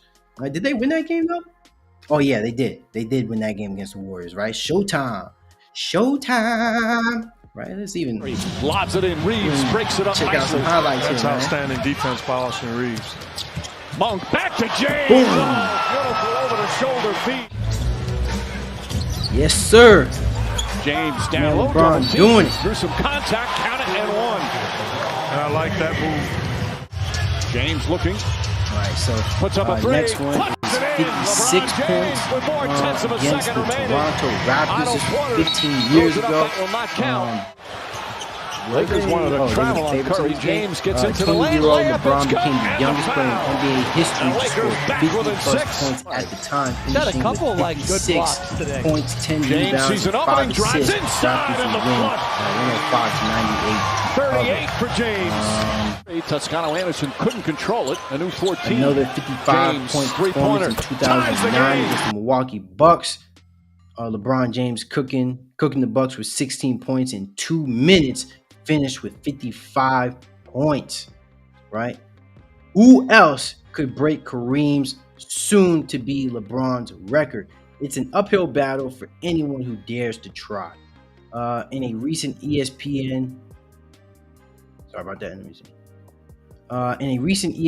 sit-down interview, James listed the following players when asked who he believes could pass him one day, assuming they could be available on the floor long enough. Kevin Durant, Kyrie Irving, Luka Doncic, Joel Embiid, Giannis Antetokounmpo. Of the 5, Durant is the most immediate threat as he's just over 11,000 career points behind Kareem Abdul-Jabbar and still near the top of his game. He is currently 16th on the all-time scoring list. There are currently 6 players currently on the NBA roster who have already scored at least half as many career points as Kareem: Durant, James Harden, Russell Westbrook, Chris Paul, DeMar DeRozan, Steph Curry, and a 7th, Damian Lillard, is just below that threshold, right? So my thing right here is it's interesting that LeBron was asked and then he put out those names, right? So just looking at those names in particular, like Kevin Durant, Kyrie, I thought Kyrie is very interesting. Like Luka, I feel like that's very much up in the air, right? For Luka to really even inch closer to that record, I mean, he would have to be balling like as much as LeBron has, right? A big factor in the scoring record, right? He would have to play like bare minimum, probably like 70 games per season, right? And that's factoring the injury, that's factoring in injuries, right? So I don't see Kevin Durant doing it just, strictly based off him just missing so much time previously, right? LeBron James hasn't missed as much time as Kevin Durant throughout his career. But, Kevin Durant definitely is going to be top 10 scoring. There is no doubt about it. But to say that he's going to overtake Kareem, I mean, he would have to be balling for a long time. But we know Kevin Durant doesn't brush his hair and he cares nothing. He cares about nothing else in basketball besides his mom and basketball. Right, so those are the only 2 things Kevin Durant cares about: his mama and basketball, and that's with respect, though. Too, I'm saying that with respect, right? So, but his hair, obviously not, man. That shit's peasy as hell. Right, brush that shit, bro. So Joel Embiid, also though, man, it's gonna be interesting though with Joel Embiid. He just misses so much time. It's so up in the air with Joel Embiid. Like with a lot of these guys, even though they say that he said that these are the guys that he thought, I just respectfully disagree that, they're going to be able to do it. Like, if anything, maybe Luka, and that's a big maybe, and then maybe Giannis. But, I can see him more so breaking Kareem's record than LeBron's record because, Giannis, the volume of threes and him being efficient from 3 isn't at the same level as LeBron. Now, LeBron isn't exactly like, a 3-point shooter. He's not knocking him down the way like Steph Curry does, but he definitely knocks him down enough for him to help him break the record. I mean, Kareem Abdul-Jabbar, I believe he has like 2,222 more 3-pointers than Kareem, and Kareem just has, 1 3-pointer. So, And then, so with the players with Kevin Durant and Harden and Westbrook, I mean, a lot of these guys like Harden, Westbrook, Paul, DeMar DeRozan, Steph Curry, like it's not gonna happen, bro. It's really not gonna happen. Like Steph Curry for sure. I mean, he already has like the most threes in a career, right? Which is still going on to this very moment, right? But I can see him being top 10, maybe, definitely cracking top 10. But I don't think he goes past Jordan, if I'm going to be honest. But he would, but with Steph Curry being a 3-point shooter, you can play for such a long time. Like who's to say? Who's to really say? Because we didn't know LeBron was going to be in this position to break the record. So who really is to say? Who's going to break it? My guess is, there's a very good chance. Either I would say my three players that I would say has a chance to break LeBron's record, or if not, at least eclipse Kareem, would either have to be Durant or Curry. Those are the only two players that come to mind as far as players who are behind LeBron James. Luka has a very good chance of that, but he would have to continue to play basketball at tremendous levels for a very long time. And even with LeBron, right, that's hard within itself for him to be continuing to play like this, continuously, right? LeBron has been playing great basketball for such a long time while missing such little time. And in today's basketball, we rarely see players play back-to-back games or play continuously, right? So 5 other active players have maintained a point per game average of 24 or more through at least 250 games played, which is Doncic, Embiid, Trae Young, Donovan Mitchell, and Anthony Davis. Davis averages exactly 24 points per game for his career, while Devin Booker is just under the threshold at 23.7 points per game. Right, so we know that this record, right? It's a point. I gotta say, it's a regular season award, right? So it's not like it's accumulated where you're factoring in regular season and postseason, right? So they're only adding in the regular season.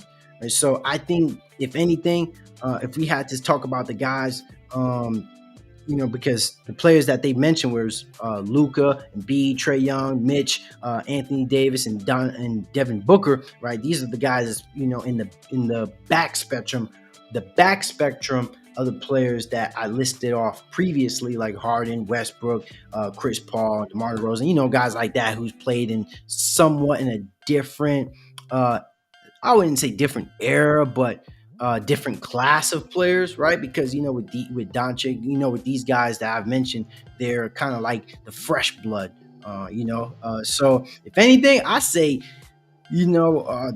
there are some guys who have a chance to get close.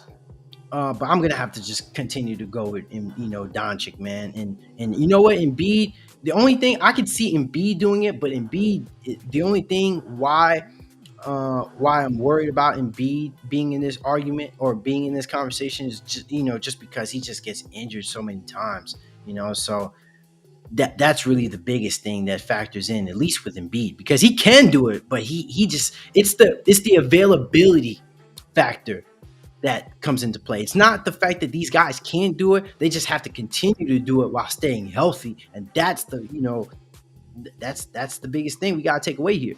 So, what other notable records does LeBron have? James is currently let me scroll this down just a little bit.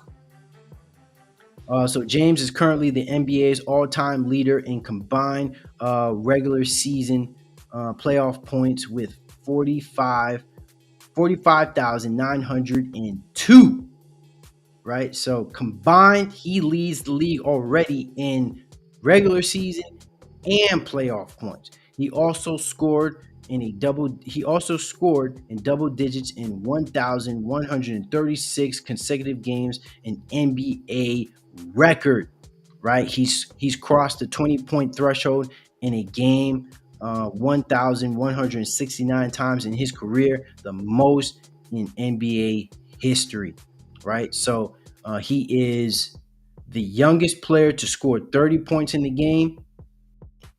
He's the youngest player to score 40 points in the game. He's the youngest player to score 2,000 points in a season, and then the youngest player to average 30 points in a season, right? And then now he's the oldest player to average at least 30 points per game in a season, which is last year 30.3. And then also he's the oldest player to record a 30-point triple double. Other career records within sight include career field goals, second behind Kareem, most games scoring at least 30 points, second behind Michael Jordan, and career regular season minutes played, third behind Kareem Abdul-Jabbar and Karl Malone. How long will LeBron keep playing? Man, I'm just going. I'm busting this article out, man. I'm busting this article out for real. James has been planting the seeds for playing with his son Bronny for a couple years. Bronny is a senior at Sierra Canyon High School in Chatsworth, California, meaning he won't be eligible to play in the NBA until 2024-2025. Aged his father's age 40 season.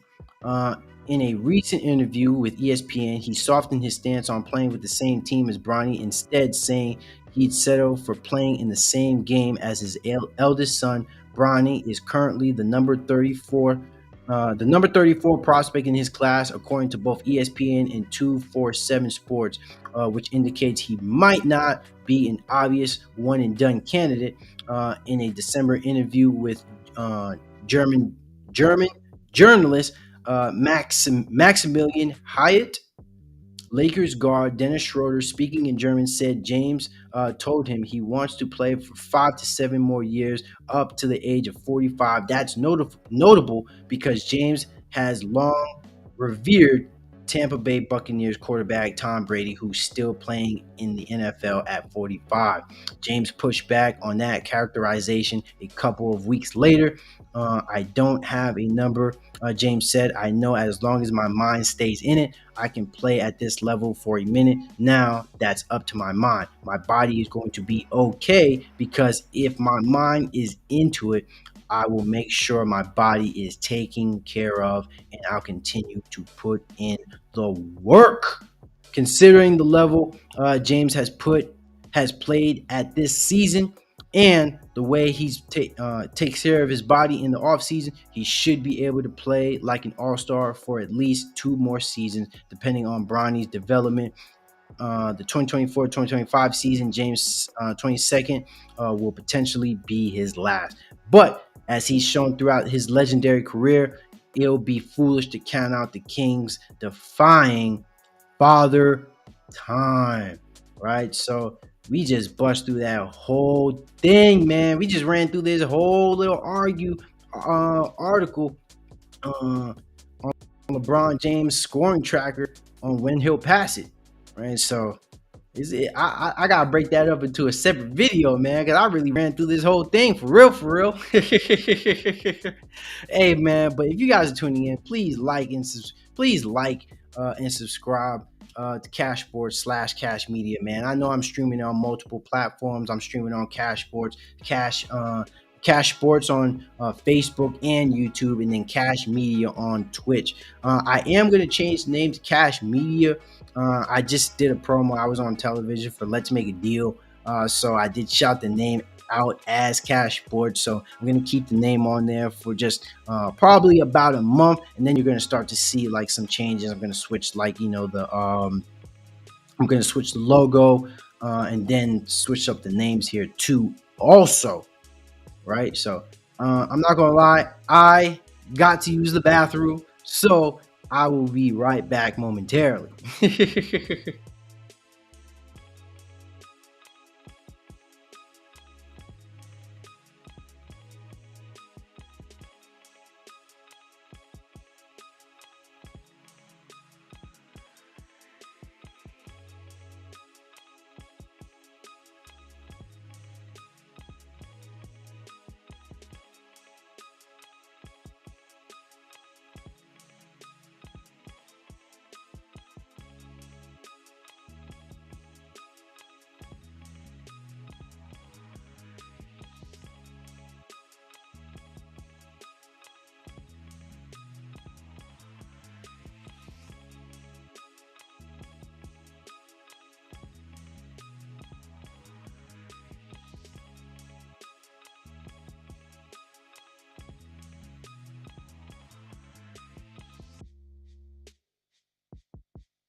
All right, guys, I'm back. All right, had to take a little break, right?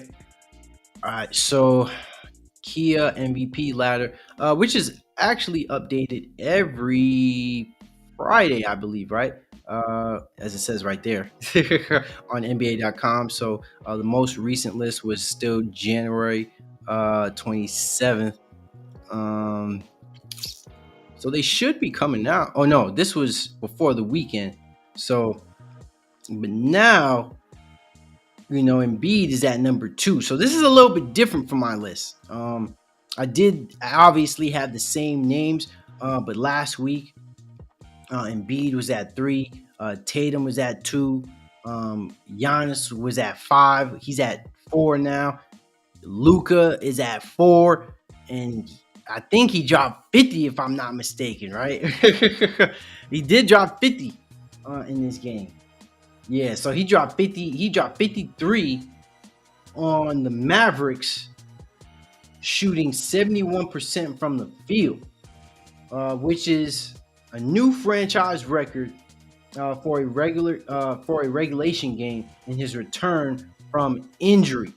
Right, so basically, Luka Doncic just made a franchise record, dropping 53 points coming from an injury, right? So we were just talking about the scoring title, and this man, Luka Doncic, is coming off a freaking injury, dropping 53. So it's like he's making that argument for the scoring title, every single day. But you don't know how that's gonna go, bro. You don't know how that's gonna go. That's a long time. It's gonna have to come when that time comes for us to even have that conversation. But back to this, right? Jason Tatum set off Boston's second. Oh, this is a pretty old article. Yeah, because I did read this already. Number 1, Embiid at 2. So yeah, so my thing, I think Embiid kind of takes it. I think he does. Let me see. What did he score today? Even though they lost, oh yeah, he had 30 points. Let me see. Let me check out these other games though too. What games also concluded? Brooklyn beat the Lakers 121-104. That was devastating, right? Brooklyn shot 47% from the field. Lakers shot a oozing 39% from the field. 37% from 3, which is better than what they usually do. But Nets shot 39% from 3. Let me see. Ah, man, I should have picked up Thomas Bryant, man. What the hell? I should have picked up Thomas Bryant on my fantasy, man. That would have helped me out. Let me check out my fantasy though.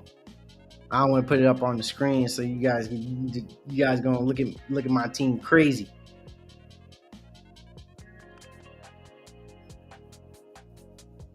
Okay, so I had somewhat of a decent day. Some of these guys though that my guys are playing against, they put up some big numbers. But I need Damian Lillard to do his thing, man. I need him to do his thing today. It's the third quarter. He got 34 points. I need him to drop 50 or even 60 at that. I need to drop 40 points today.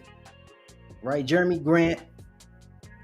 I got Jeremy Grant and Lillard still playing, so I'm still playing right now. But yeah, the guy that I'm going against, he had some guys put up some numbers.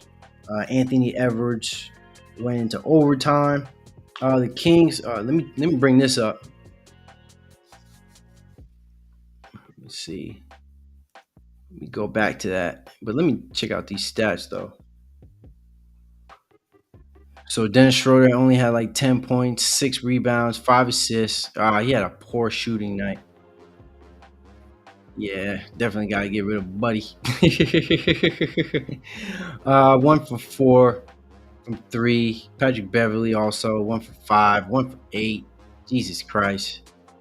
Rui Hachimura played a little bit better in this game time around, but Thomas Bryant was probably the leader in this game. Westbrook, 17 points. coming off the bench, had a damn near triple double, 50% from three, but was 5 for 15 on regular field goals, which isn't that great, right? Let me see. Phoenix and Raptors. Oh, yeah.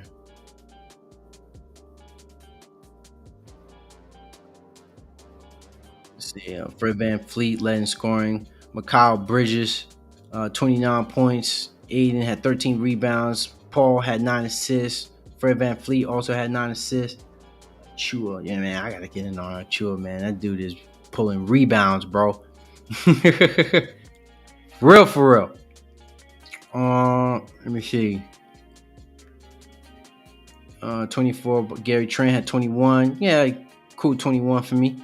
Right. Bacha. Let me see the Suns. Chris Paul had 19 points.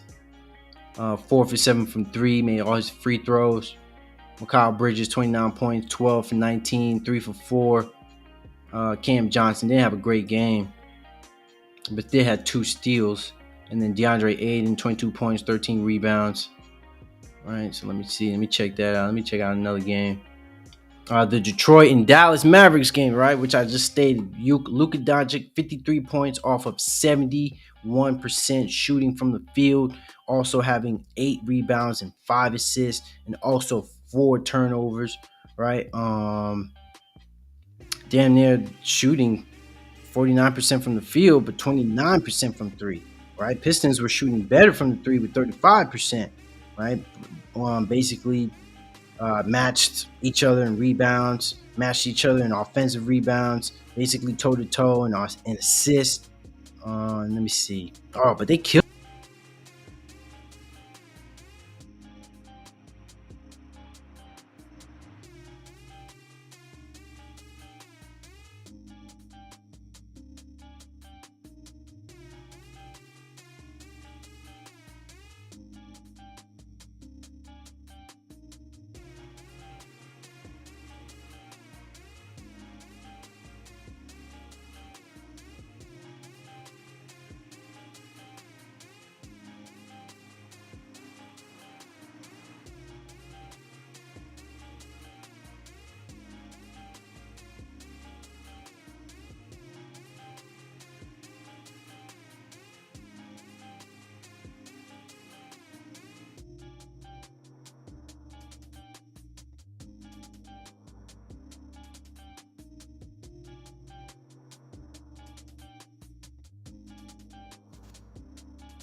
Still going?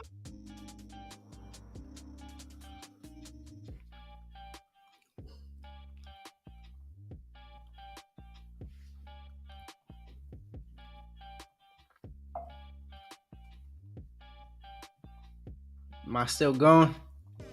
Let me see.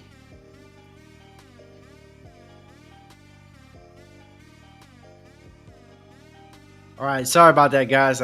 My computer died out for a quick second. I should have caught that before my computer died. I was using up hella battery usage, man. Let me see though. Uh, let me pull this back up. All right, and let me pull up these stats though. It's already 8:26, man. I'm not gonna have no time for debate.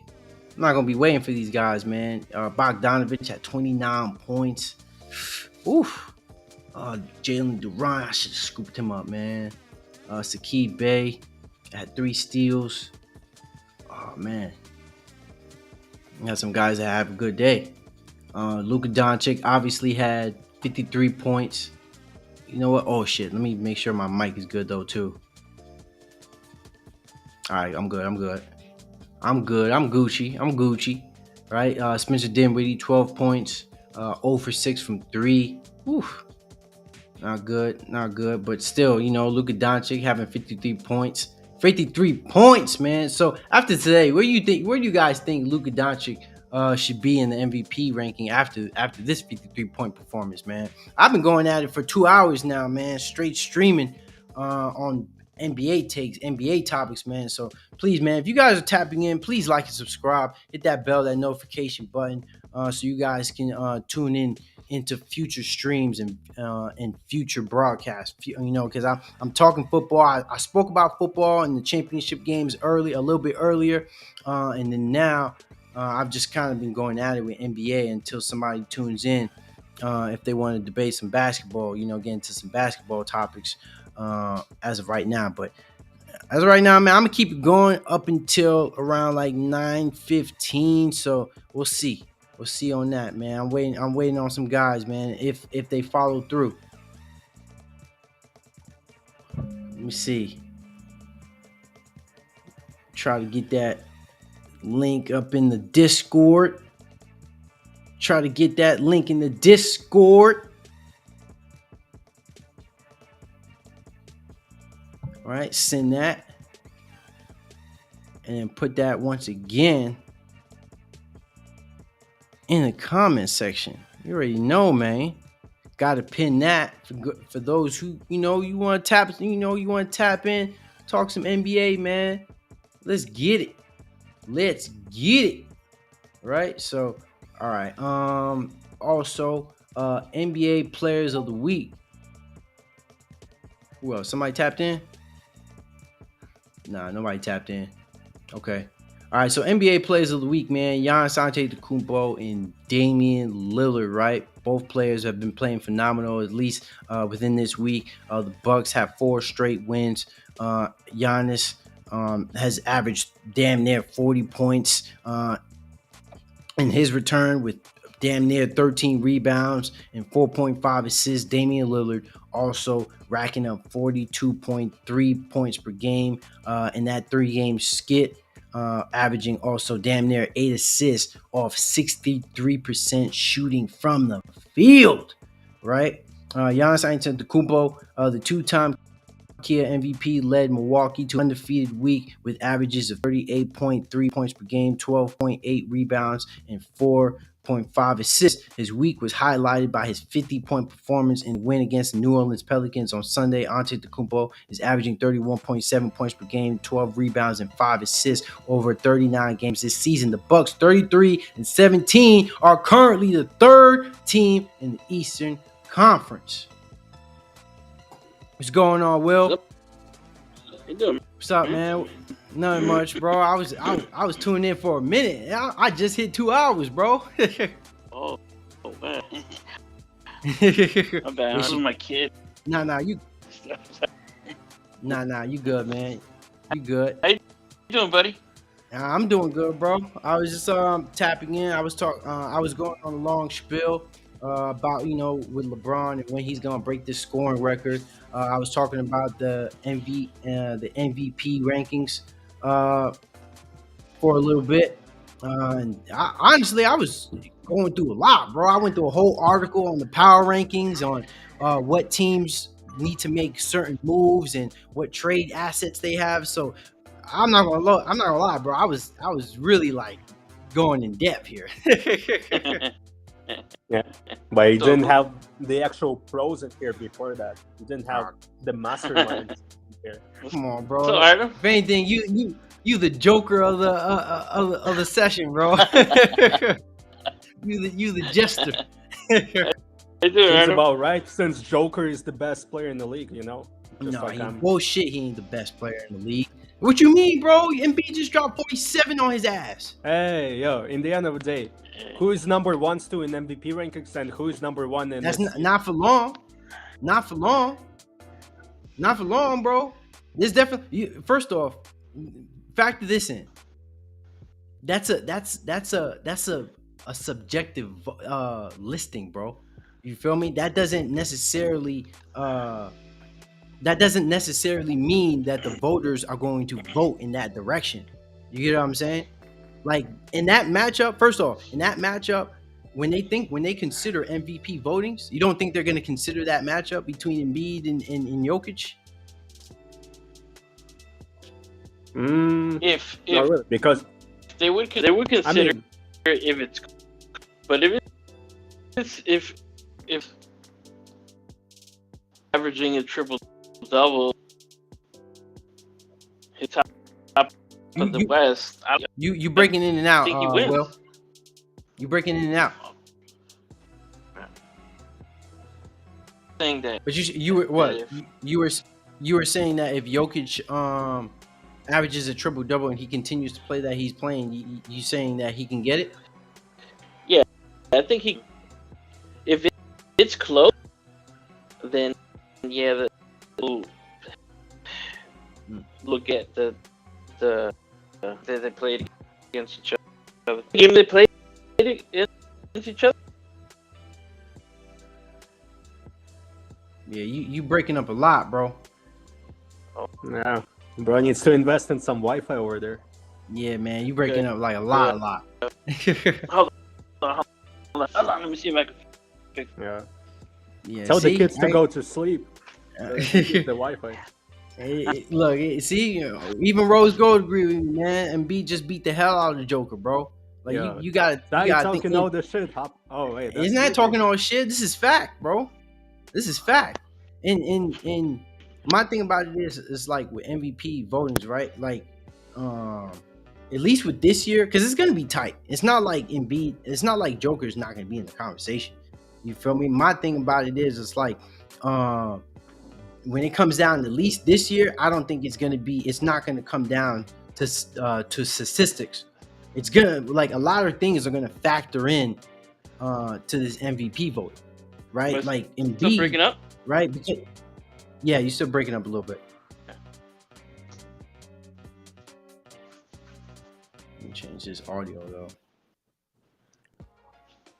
What matters is the seat and how useful are you to the team, how valuable are you to the team, and the fact that Jokic pretty much passed MJ in box plus minus just shows how influential he is to the team and how his value, proving that he is MVP. I mean, bro, there's numerous ways how you can measure that too. You get what I'm saying? Like my thing about it is, for me, like, I'm not biased like you are, right? So Yeah. Okay. I'm not biased. It's the truth, bro. You biased like a motherfucker. So are you about LeBron? No, I'm not, bro. I'm very unbiased when it comes to LeBron. I'm just giving him his flowers because he's in the later part of his career. But we're not talking about that, bro. Where I'm coming from with this, right, is you're bringing up plus minus, right? Which I do acknowledge. It is a great fleet. It is a great thing to consider, especially, how that, what does that necessarily mean, with plus and minus, right? But my thing about it is, here with Jokic, right? First off, with one, the plus minus doesn't reflect. It's not the same thing for Jokic in that category when it comes to the playoffs. Right? Bring that stat up. If he can do the same thing in the playoffs, not in the regular season, right? And another thing though too that you brought up, it matters about seeding, right? Remember, the seeding isn't necessarily in stone right now. And the hottest team in basketball, even though they lost today, is still is on the East right now. The two hottest teams right now are the Bucks and the 76ers. The 76ers just came off a 7-game winning streak, right? And Embiid, with that being said, he was going in and out with a foot injury. But he came back, and the game he came back on, right? Mind you, the game he came back to play was the first game against the Denver Nuggets, which he dropped 47 points. And he's still averaging over 30 points, which is more than Jokic right now. So there's a lot of, like, as a voter, you got to think, like, there's so many different factors that play into the MVP voting, bro. Like usage, right? There's points, right? Embiid this year, if he were to finish off the season, he would be number 3 in points, in averaging 30 points per game or 30 points per game off of 50% shooting. Okay, and Jokic is averaging pretty much a triple-double first of all.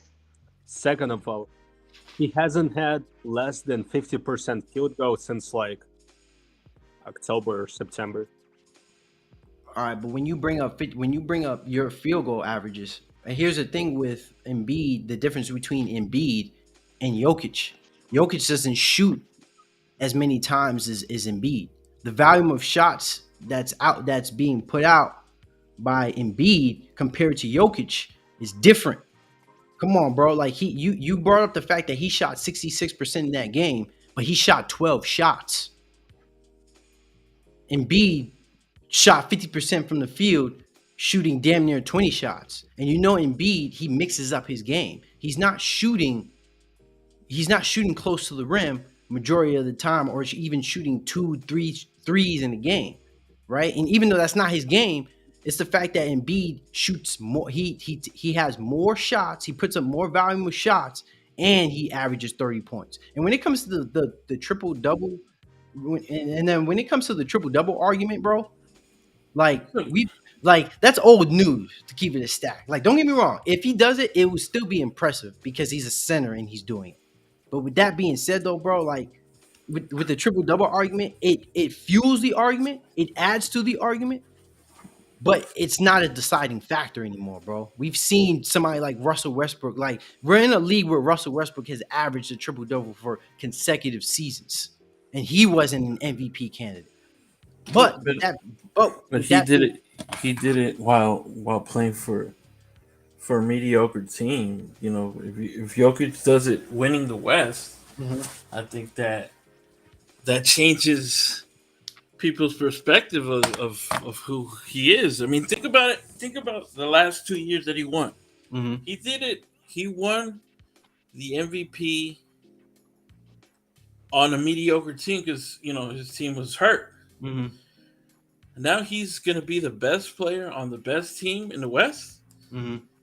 That helps his cause, you know. Mm-hmm.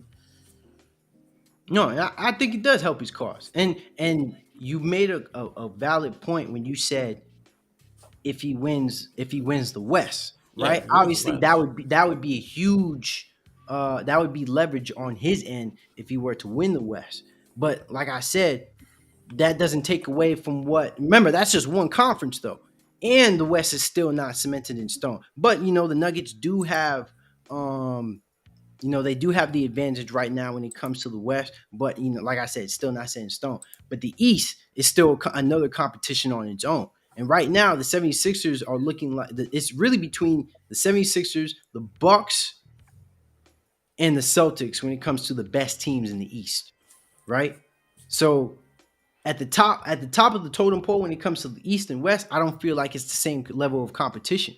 You feel me? Like, I think with Embiid, the level of competition which he faces within his own conference, teams like Miami, teams like the Nets, teams like the Bucks, the Celtics, they're teams that are known to be defensive teams. Even a team like the Grizzlies, who are the number one defensive team in the West, but that's just one of the few. You know what I'm saying? But when it comes down to the East, Embiid is going up against competition within his own position. You get what I'm saying? Yeah. So 76. So I look at it, right? If 76ers can make a push, which they are, right? They're one game behind the Bucks as of right now. And if they can continue to go on a roll and get the number one seeding, I don't see how that can hurt Embiid's argument as well. Yeah. I mean, just looking Yo, bro. Let me chime in on this real quick, man. Yo, Hawk, it's good to see you, bro. It's good to hear you and everything, bro. But you're actually a bona fide hater, and let me tell you why, bro. You and Artem, you guys look at basketball, and you guys look at these players, and you like the idea behind them. You like the idea of a passing big man. But when it comes down to actually watching basketball and actually having basketball knowledge. Because, bro, I'm on the court, right? I'm seeing, basketball knowledge, right? I'm at LA Fitness, and I'm seeing these things. And Jokic, he grew up in Europe, bro. So what you have to understand what that does for you, bro, is, Jokic plays basketball like it's soccer, bro. You know what I'm saying? It's weird, he's, passing more, and like these like as a basketball player, what's most important, bro? It's putting the ball in the basket, bro. And I don't trust Jokic as a scorer, bro. Yeah, he's a nice playmaker. I'm not, discrediting him. It's nice, that he passes, but like, bro, I swear I'm watching these Nuggets games, and Jokic does the most basic ass pass, the most vanilla ass pass, bro. And these commentators are like, "Oh, that pass from Jokic, bro. Oh, this, that, bro." Like, But it's just because it's he's a not big about man being. and he's a passer, it doesn't. Who cares, bro? Who cares? But There's it's better not about. playmakers. It's not I about can name being 5 better flashy. playmakers in the league than Jokic right now. See, Oh the, my the god. thing the thing is that you're easily impressed by shiny new things. That's not how you play. You just said it. He came from Europe. He plays basic basketball. He plays fundamental basketball. That's why he's so great. Because nobody in the NBA today plays fundamental basketball. So it Yo, looks honestly, ugly. Hawk, It you're just an looks old head, ugly. bro. You're just an old head. You just like big man, bro. I'm sorry. You just hate the guard position, fam. That's what it comes down to, fam. Like, I don't mean to call you out, but I'm gonna call you out, bro. You're an old head. You hate the guard position. You just want to amp up centers, bro. That's all you do, fam. You just amp up players like Giannis and Embiid, bro. No. Okay, we'll get back to that because that is true. And I have a bone to pick with the NBA because Embiid should have been in the All Star game as a starter, Mm. as a center, Mm. but the league, whatever. We'll get back to that in a minute because I do have a bone to pick. Big men are getting very, very disrespected in this league in this era, Mm. but again he plays back to Jokic. He plays basic fundamental basketball. It looks ugly to you because everyone in this league sucks when it comes to fundamentals. These guys are running. They have the lane wide open and they jump back to take a three instead of going in for the layup or for the dunk. They don't play fundamental basketball. They rather take low percentage shots than high percentage shots. And that's what Jokic does all the time. He makes sure that his team or himself take high percentage shots. So they score a lot of points. That's why they score a lot of points. And it looks ugly because, we like the shiny new thing, we like the but it's effective, man. It's winning basketball. That's how you win. Is by playing fundamental basketball. Eh, when it comes to Embiid, the thing is that I have confidence in Embiid because Embiid could play. We've seen it year in and year out. His problem is his coach, man. His coaching staff is horrible. They I don't believe that's why I don't believe in the Sixers. If it was up to the players, that team should be one of the best teams in the NBA, but they're not, and they're not going to be at the end of the day. They're not going to be because of the coach. Doc Rivers is Doc Rivers is not good. Yeah, bro. But He the had Sixers have way too much talent, bro. the talent is not going to get you through if you got a bad coach, and we've seen it year in and year out that this guy has coached the Sixers. He's failed. He's coached the Clippers. Yeah, but he's and never he's had this failed. good of a team, bro. We're gonna be talking about the Sixer team. I think in a way, like we're gonna be saying it's stacked, bro. Because here's the thing, and I know Pat can agree with me on this. Pat, do you trust Shake Milton and DeAnthony Melton in the playoffs? And a lot of people look at their staff. Like, before you answer this question, fam, because you have very high basketball knowledge. Before you answer this question, you can look at their stat sheet and say, okay, these guys are not that impressive. But when I'm watching these Sixer games, bro, it's the shot selection, bro. The shots that Shake Milton and DeAnthony Melton are getting, bro, they're like doing step backs and hitting them consistently, bro. Like, as much as of the James Harden and Embiid fan I am, bro, I think like from 1 to like 8, the Sixers are just stacked, bro. Like, bro, I swear Montrezl Harrell's like their 8th best player. You know what I'm saying? Like, that's crazy. And to what you said though, Will, I completely disagree with what you said. How first off, the Sixers are one of the best teams in basketball, right? So because they are, Oh yeah, right? I know. And secondly, you can make a very valid argument that Embiid does play winning basketball. right? Because he scores the ball better than most people. And as of right now, he's. I mean, I think Luka Doncic, after his 53-point performance today, he's probably definitely going to be leading the points and leading the league in points right now. But Embiid, he just had 47, and he had 30, and he had 30 today, right? So you can make a valid argument that Embiid plays winning basketball just as much as Jokic does. The big factor. I mean, yeah, you can make an argument. Oh, did he just come out? Oh, that was Josh, right? The only yes, you make an argument for um, coaching, right? Which is a big factor in this, and I think that's going to be. When it comes to the in the playoffs, like I really believe, like they could coast during the season. But when it comes to the playoffs, man, Doc Rivers is just horrendous, man. He's had talented teams in the past. I mean, I'm sure you know, Yeah. he had the Clipper teams. He had even the Sixer teams that he's had. Like he's always failed, Mm. and he's had talented teams. He had teams that could have could win it all, and he just manages to fuck everything up, and then he throws people under the bus like it's not my fault. It's such and such. You're the coach, man. Like come on. But my thing is though, what's the difference? What's the difference between Doc Rivers and the Denver Nuggets coach? Well, that I guy can got I more can point rings. it out. I can point it out. I That mean, guy rings, yeah.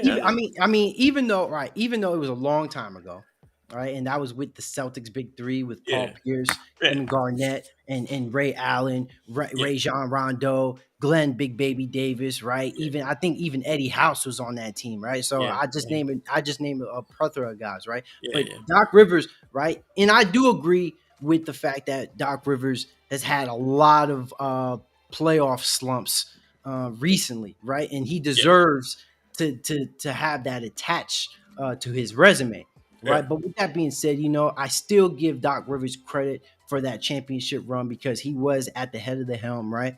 Yeah. But with that being said, I think it falls down to two things.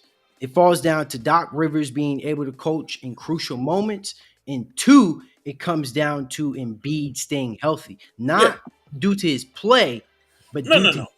I know. him Yeah. staying healthy.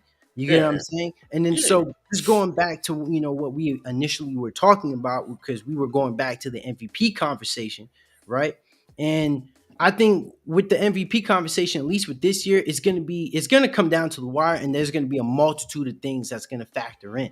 You know what I'm saying? Because especially if you're comparing players to players, like if I were to bring up the list right now, it's gonna be every player is gonna be special in some way, shape, or form. They're gonna be different.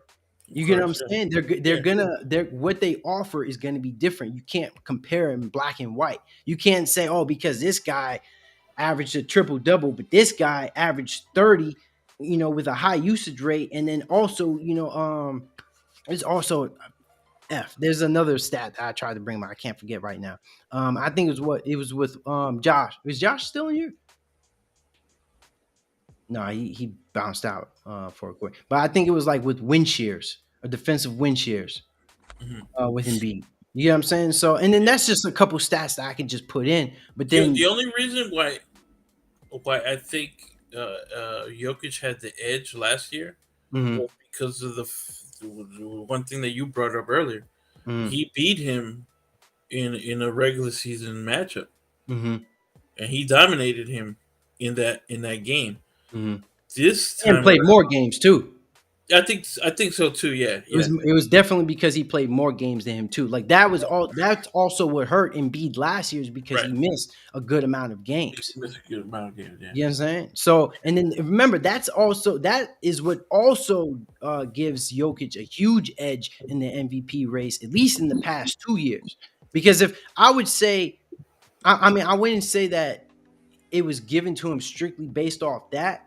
I would say at least if Embiid had played the same amount of games with Jokic as Jokic, hmm that argument could have been for Embiid. a whole lot. He would have had a more leverage on his More leverage, right? Exactly. yeah, to be MVP. You know what I'm Yeah, saying? Because it's not like his play he's was going led to the drop league, off. right? Yeah, And he led the league in points and he was up there rebounds and stuff. And so yeah, exactly. yeah, Since Shaq, bro. So like voters, especially remember these voters, right? They're like freaking. They're just like us. They're in the media, bro. So they're looking at things the same way we are. They're evaluating things just like we are, and then they're watching the game just like we are. So they're yeah, watching Embiid do these things, right? They're watching Embiid be aggressive. They're watching Embiid, right, play winning basketball the same way as Jokic. So they're just going about it in two different angles, yeah. right? So yes, you have Embiid, you have Jokic, who's having a phenomenal season and damn near about to average a triple double, and you can factor in a multitude of things. But I feel like the same argument can be applied with Embiid and his style of game. Yeah, no, it's gonna come down to who's on the court more. To So be who do you, honest, so based off everything we said, like who do you have? So you still have Embiid as no, not Embiid. You said you have Jokic as MVP right now. I have Jokic as the MVP right now because right now he's the best player on the Mhm, best team. mhm, He's the best player on the best team. mhm, Because this year, unlike the past 2 years, this year he has help. This year he has his full team. mhm. And his team Joker. is yeah, joke, and his team is full throttle. They're strong as shit, Mhm, and he's still the dominant force that mhm, that drives the Nuggets, mhm, even though he has a full team around him mhm, and he has help, mhm, and they're all they're the best team in the West, mhm, but he's still the main he's still the main driving force. mhm. Reason why they win. He's the best player on that team. Yeah, without a So doubt. yeah, Without a doubt, um, for sure. And I can even bring up some. I can even bring up some stats right here. That would honestly, I would probably give him. That would probably boost his argument, right? For player impact estimate, right? I mean, it's damn near neck and neck between Jokic and Embiid, and I mhm, think with Jokic, I think he gets a little bit of an edge due to his his assist factor, offensive rating. Something that I've noticed here, Jokic is at the top, but then you have you have two other players, right? Or I wouldn't even say two other players. You have three other players who are top 10 in offensive rating with Jamal Murray, Contavious Caldwell Pope, and Aaron Gordon. So you have yeah, these guys playing well right, also, right, right? yeah. That's what I was. Yeah, You know what I mean? And then net rating, Aaron Gordon leads the league. Right? Aaron Gordon, Contavious Caldwell Pope, Jokic leading is the top three, holds the top three position when it comes to net rating. And Embiid is leading the league in usage percentage. Um, Joker is third in assist percentage. third in And assists, and he's a center. Mhm, He's outbeating the whole league of guards. mhm. You you see, know, what my argument though is. Oh, now I didn't even have it here on the screen. And can't forget his percentages. Right now, he's what is it, like 63% field goal, 39% free point, and 82% free throw. Like if he gets his free throw up, he'll be pretty much in 50, 40, 90 club. Yeah, but he not getting no 90% free throw, bro. That's no, like he that's didn't say. hard. No, he No, didn't. I'm just saying no, but he's saying if he gets that up, I'm saying he's not getting no 90% free throw. Like that's like He's in that's 50, 40, 80 club there. Yeah. that's you see this man making up a category of his player. But nah, man. My thing with Joker though, bro. Like, and I'm gonna go back to the last game between Joker and Embiid, right? You brought up the percentages, and my thing about it is like why I feel like sometimes percentages like field goal averages can be overinflated, right? Because who leads the league in field goals right now? Do you know? AK, Mm, no. it's Nick Claxton. Right. Nicholas Makes sense. Claxton on the Nets, right? Makes sense. Yeah. And he has, right? He's shooting 70. He's shooting a 74% from the field, right? That is the highest in the NBA. The next player, right, when it comes to averages, he's 7% above the next guy on the team. You get what I'm saying? So, and then we already know with Nicholas Claxton, he's not taking as much shots as a lot of as an MVP candidate. You get what I'm saying? So where I'm going with this argument is like, and why I'm so critical about Joker and his field goal percentages is because they're overinflated because he doesn't take that many shots. He would rather be a playmaker than he would rather be a playmaker than be a dominant scorer. And then we've already had on here on the platform and said that Joker is the best player on the best team. So my thing about it is, why isn't the best player taking the most shots, especially in a situation when you have a head-to-head matchup in Embiid who's looking to get 40 on you? You get what I'm saying? So that's why that argument with this with field goal percentages, and then I have Jokic on my fantasy team. Remember, so a lot of these games, like he'll take like 12 shots, 15 shots, 10 shots, 11 shots. My thing about it is, why are you not pushing for him to be more aggressive? Like my thing, like I like the 66%. If I'm looking at Embiid's 55% with 30 points per game, I'm taking that over Joker's 60% and 26 points per game. Because with Embiid, at least for one, on a coin toss, 50% is more than half, obviously, right? And he's giving me 30 points per game on a night, and that's a given. But you get what I'm saying? Then but that I hear you. Mm-hmm. I hear you, but Jokic still accounts for the most points of the team, because if he's getting assists, he's getting rebounds, he's getting offensive rebounds, and plus the points that he's getting, that accounts for a lot of points. You know, like while a guy who's just scoring is just accounting for that's it. You know, I'm not saying Embiid that's the only thing he does, because he does grab rebounds too, But I don't think that's a deciding fact. Like, I think when push comes to shove, I don't think assist is the deciding factor when it comes to MVP voting.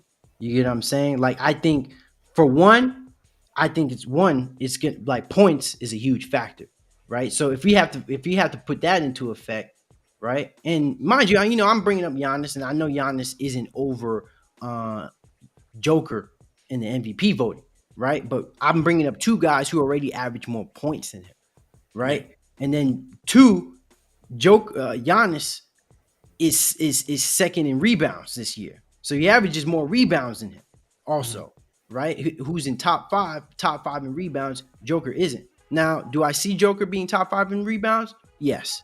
Now, do I see him above Giannis in rebounds? Maybe. That's up in the air, right? Yeah, but maybe not. Now, when it comes to assists, yes, that will be an argument for Joker's end. That will give Joker an argument, because he's so versatile, and obviously we haven't seen a playmaker like Joker at the center position, right? But I think there will be other things to factor in, like obviously, like maybe like advanced metrics, maybe hustle stats, the fit, like certain points, even some aspects of efficiency, but and then also some things that will play a huge effect is where he finishes off in the seeding. You get what I'm saying? So and right now the East is still up in the air. So it's hard for me, it's really hard for me to kind of like come to a conclusion when it comes to the seeding, at least in the East, because we don't know who's going to finish at the top of the seed of the East. And it could be the Celtics, but it still could be the Bucks and or the 76ers, right? So I mean, Joker does have a valid argument. I'm just here to make an argument for Embiid because I'm not saying he doesn't deserve to be in the conversation. He clearly deserves to be in the conversation. My thing about it is I just don't think it's enough if you have somebody like Embiid who continues to play at the level he's playing, and if he finishes top 2 in the seeding. You get what I'm saying? Yeah, no, I don't.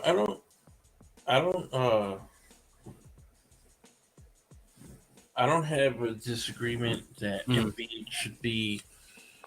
Of course, he's been a candidate the past 2 years, and he's going to be a candidate again this year. Mm. And like I was saying with Josh was on, Mm. I feel like the big man has been disrespected, man. I mean, talk talk about disrespect Mm. when this guy doesn't even get selected to the All-Star game. Yeah. Nah, I agree. And then I was even bringing this up earlier because he didn't get the All-Star vote. And then there's a good, obviously somebody has to get the All NBA team selection for first team because it only comes down to one center, right? Because it's position based, Yeah. right? So how do you evaluate the All NBA first team selection if you're so adamant on the All-Star on Embiid being an All-Star? I think he should have been the past 2 years. He should have been number one again. Mm. Over He was on. Jokic? Over Jokic? He was selected twice. Jokic got it twice. Yeah, he got it twice.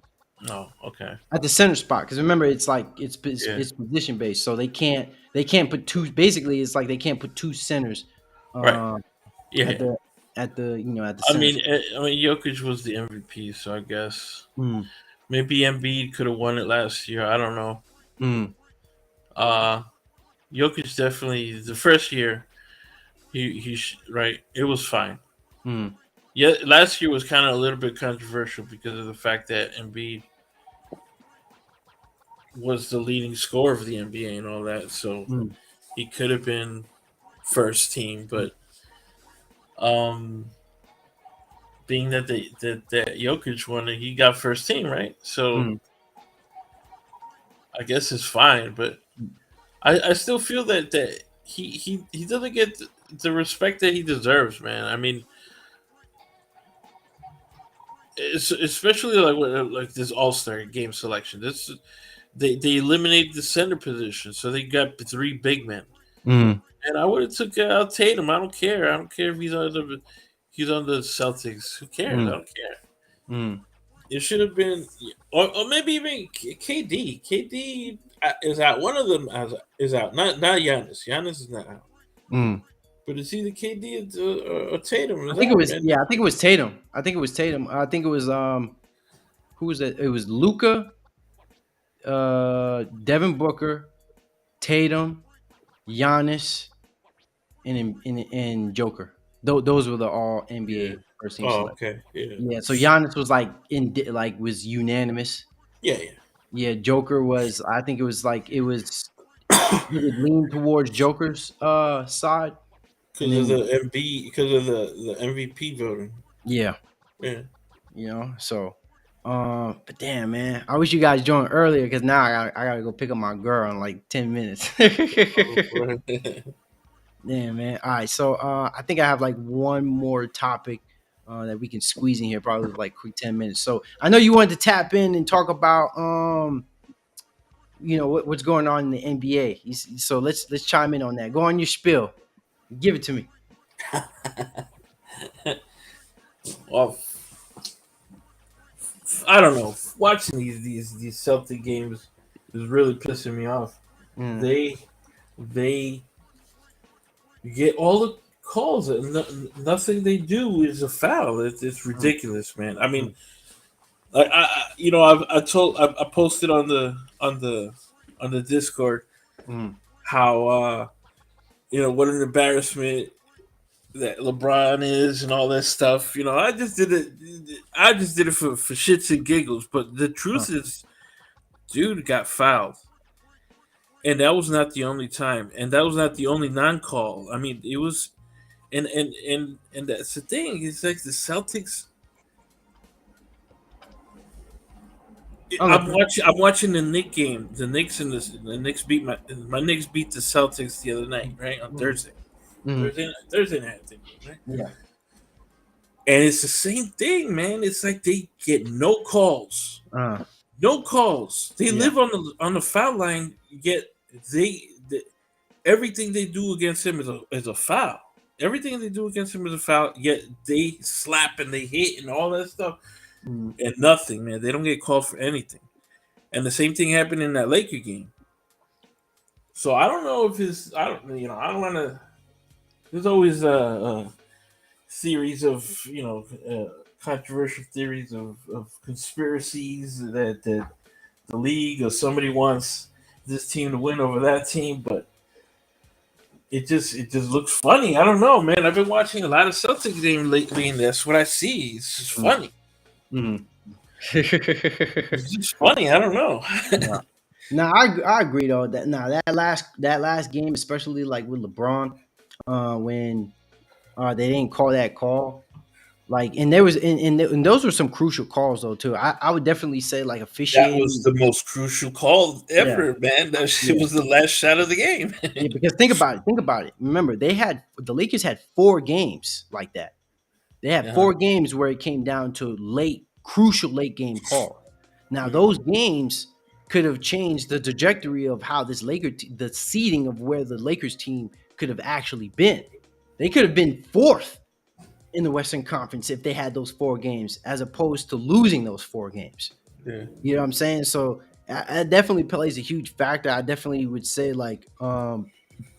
officiating is definitely up for question as of late. And obviously you can't have something like that happen in the playoffs, because they you have players live for moments like these, right? Yeah, they gotta fix that up. But yeah, man, I'm not in on the Boston Celtics winning no championship, man. I don't want to see no Boston Celtics win no championship. I don't want to see them winning either. But what's fair is fair. If they're gonna win it because they're the best team, then let it be. But yeah, I don't know. Lately, it's just funny. These Celtic games are funny. I don't know. No, I got you. I'm just happy my Knicks are doing great. They're fighting. They're fighting every night, day in, day out. They fight. No matter how big the deficit, they come back. I love my team, man. I mean, Brunson is the man. That's why. Brunson is the fucking man, and the Knicks should have 2 All-Stars. They should get 2 All-Stars. They already got 2 All-Stars. They got Brunson and. Nah, man, they need more, bro. If they want, but they have hella picks though. As I was running it down, they have they have mad picks. Yeah, they got crazy picks. Yeah, they have so many. They should be very active in this trade deadline. Yeah, nah. Like, if not this trade deadline, like definitely during the summer. Like, when I was reading it through. Look, I have it. I have it up like right here. Give me a second. Yeah, like right here. Right, the Knicks have 23. They have this year's their own 23. Dallas is 23 first round pick. Detroit's 23 to 24 first round pick. The Washington Wizards first round pick. And then their own 24, 25 first round pick, and then Milwaukee's first round pick, and then they have their first round pick 26 to 30. So they have first round pick. They have the most picks. Yeah. Like in the league. They have a lot of leverage. Yeah. No, they do. And they should have went after Donovan Mitchell. Now I'm really looking at it. Like, you had all those picks, and with what they They gave up for Rudy Gobert, like you didn't think to give up some of those picks for Donovan Mitchell, man. Oh, they were willing to give up all. They were willing to give up mad picks. The thing is Uh, that they wanted, on top of the picks, they wanted R.J. Barrett, yeah, quickly, Toppin, and I think it was Grimes. yeah, Like, dude, that's like half the team. Like, yeah, no, that's not happening. yeah, So the Knicks went ahead and they extended R.J. Barrett. So then the late, I mean the Jazz was like, nah, all right, fuck it. Since you ain't giving us Barrett, we're gonna trade with Cleveland. yeah. Yeah, nah, they have them over, man. They did the sleazeball trade under the table. Yeah. But Under the the funny table. thing is that he hasn't extended with them or anything, so he's gonna end up being a free agent, and he might end up signing with the Knicks at the end of the day anyway. Who? Uh, what's his name? Mitchell. Oh, Donovan Mitchell. Yeah, Oh. he's still wearing New York shit. Mm. He was he was no, I don't want to make up shit, but I think it was something related to football that he was wearing some Oh giant yeah, he shit. was like the Mets. He was wearing a Mets hat or some shit like that. He was wearing Mets hats too. Yeah, Yeah, and like they had the he's Knicks colors. but yeah, so we still don't know. But that's like a next year type of thing. You know, they got to make a move for this year at least. Mm. No, I agree. Hey, are you guys you guys are done for the night, right? Will, you done after this? Yeah. I got to get up Yeah, I early got tomorrow. you. Yeah. Hey, stay tuned in the Discord, man. For the next one, because I gotta push out as much football as possible, but obviously I'm gonna squeeze in some NBA. I'm gonna obviously squeeze in some NBA in there, but keep tapping into the Discord. So What are your picks? Who you think is gonna win? it's for the Super Bowl. Yeah. I gotta save that, bro. That's another vid. I gotta save that. I can't get that out right now. I'm actually All right. gonna do. I'm gonna do betting odds and spreads tomorrow for the Super Bowl. So you know what? I'm probably going. I'm probably just going. I might say it on there, but yeah, I gotta save that, bro. Yeah, I'm undecided Yeah, myself. I'm not I'm not undecided. I know what team is. I don't. I'm not gonna say I know what team is gonna win, but I have a feeling on which team is gonna win. Yeah. But just based off what I seen, So I don't know if you know what happened here in New York. So hmm. so when Philly wins, when Philly won, you, They put the lights on the Empire yeah, State Building. Empire should put the green lights, and then man, Yeah, I that saw pissed that. so many people Yeah, off. yes, right there. That was an embarrassment to have That on. was so wrong. I was like, what the hell is this? No way. Who the hell authorized this BS? Yeah, that was All so wrong. right, though, man. Let me see. Tomorrow my girl goes to school, so I might be. I might be do another basketball stream around this time between after 6 o'clock. When? So basically 6 o'clock Pacific and then 9 o'clock your time, probably around the same time. Oh, tomorrow? Yeah. All right. I'm down. All right. Yeah, All right, bet. So appreciate it, man. Thank you for tuning in, and then we'll tap in later. All right, man. All right. Okay. All right, man. So this concludes another episode of Cash Media / Cash Sports. Thank you guys for tuning in. I had another wonderful episode that pertains to basketball, man. I was on here 2.5 hours, basically 3 hours, just talking about basketball. But I was talking about a multitude of things. Finally got some guys up in here to talk some ball for a short period amount of time. But you know what? I gotta head out of here. So remember, like and subscribe to Cash Sports. Hit that bell, that notification button. And have a wonderful, wonderful day. Peace.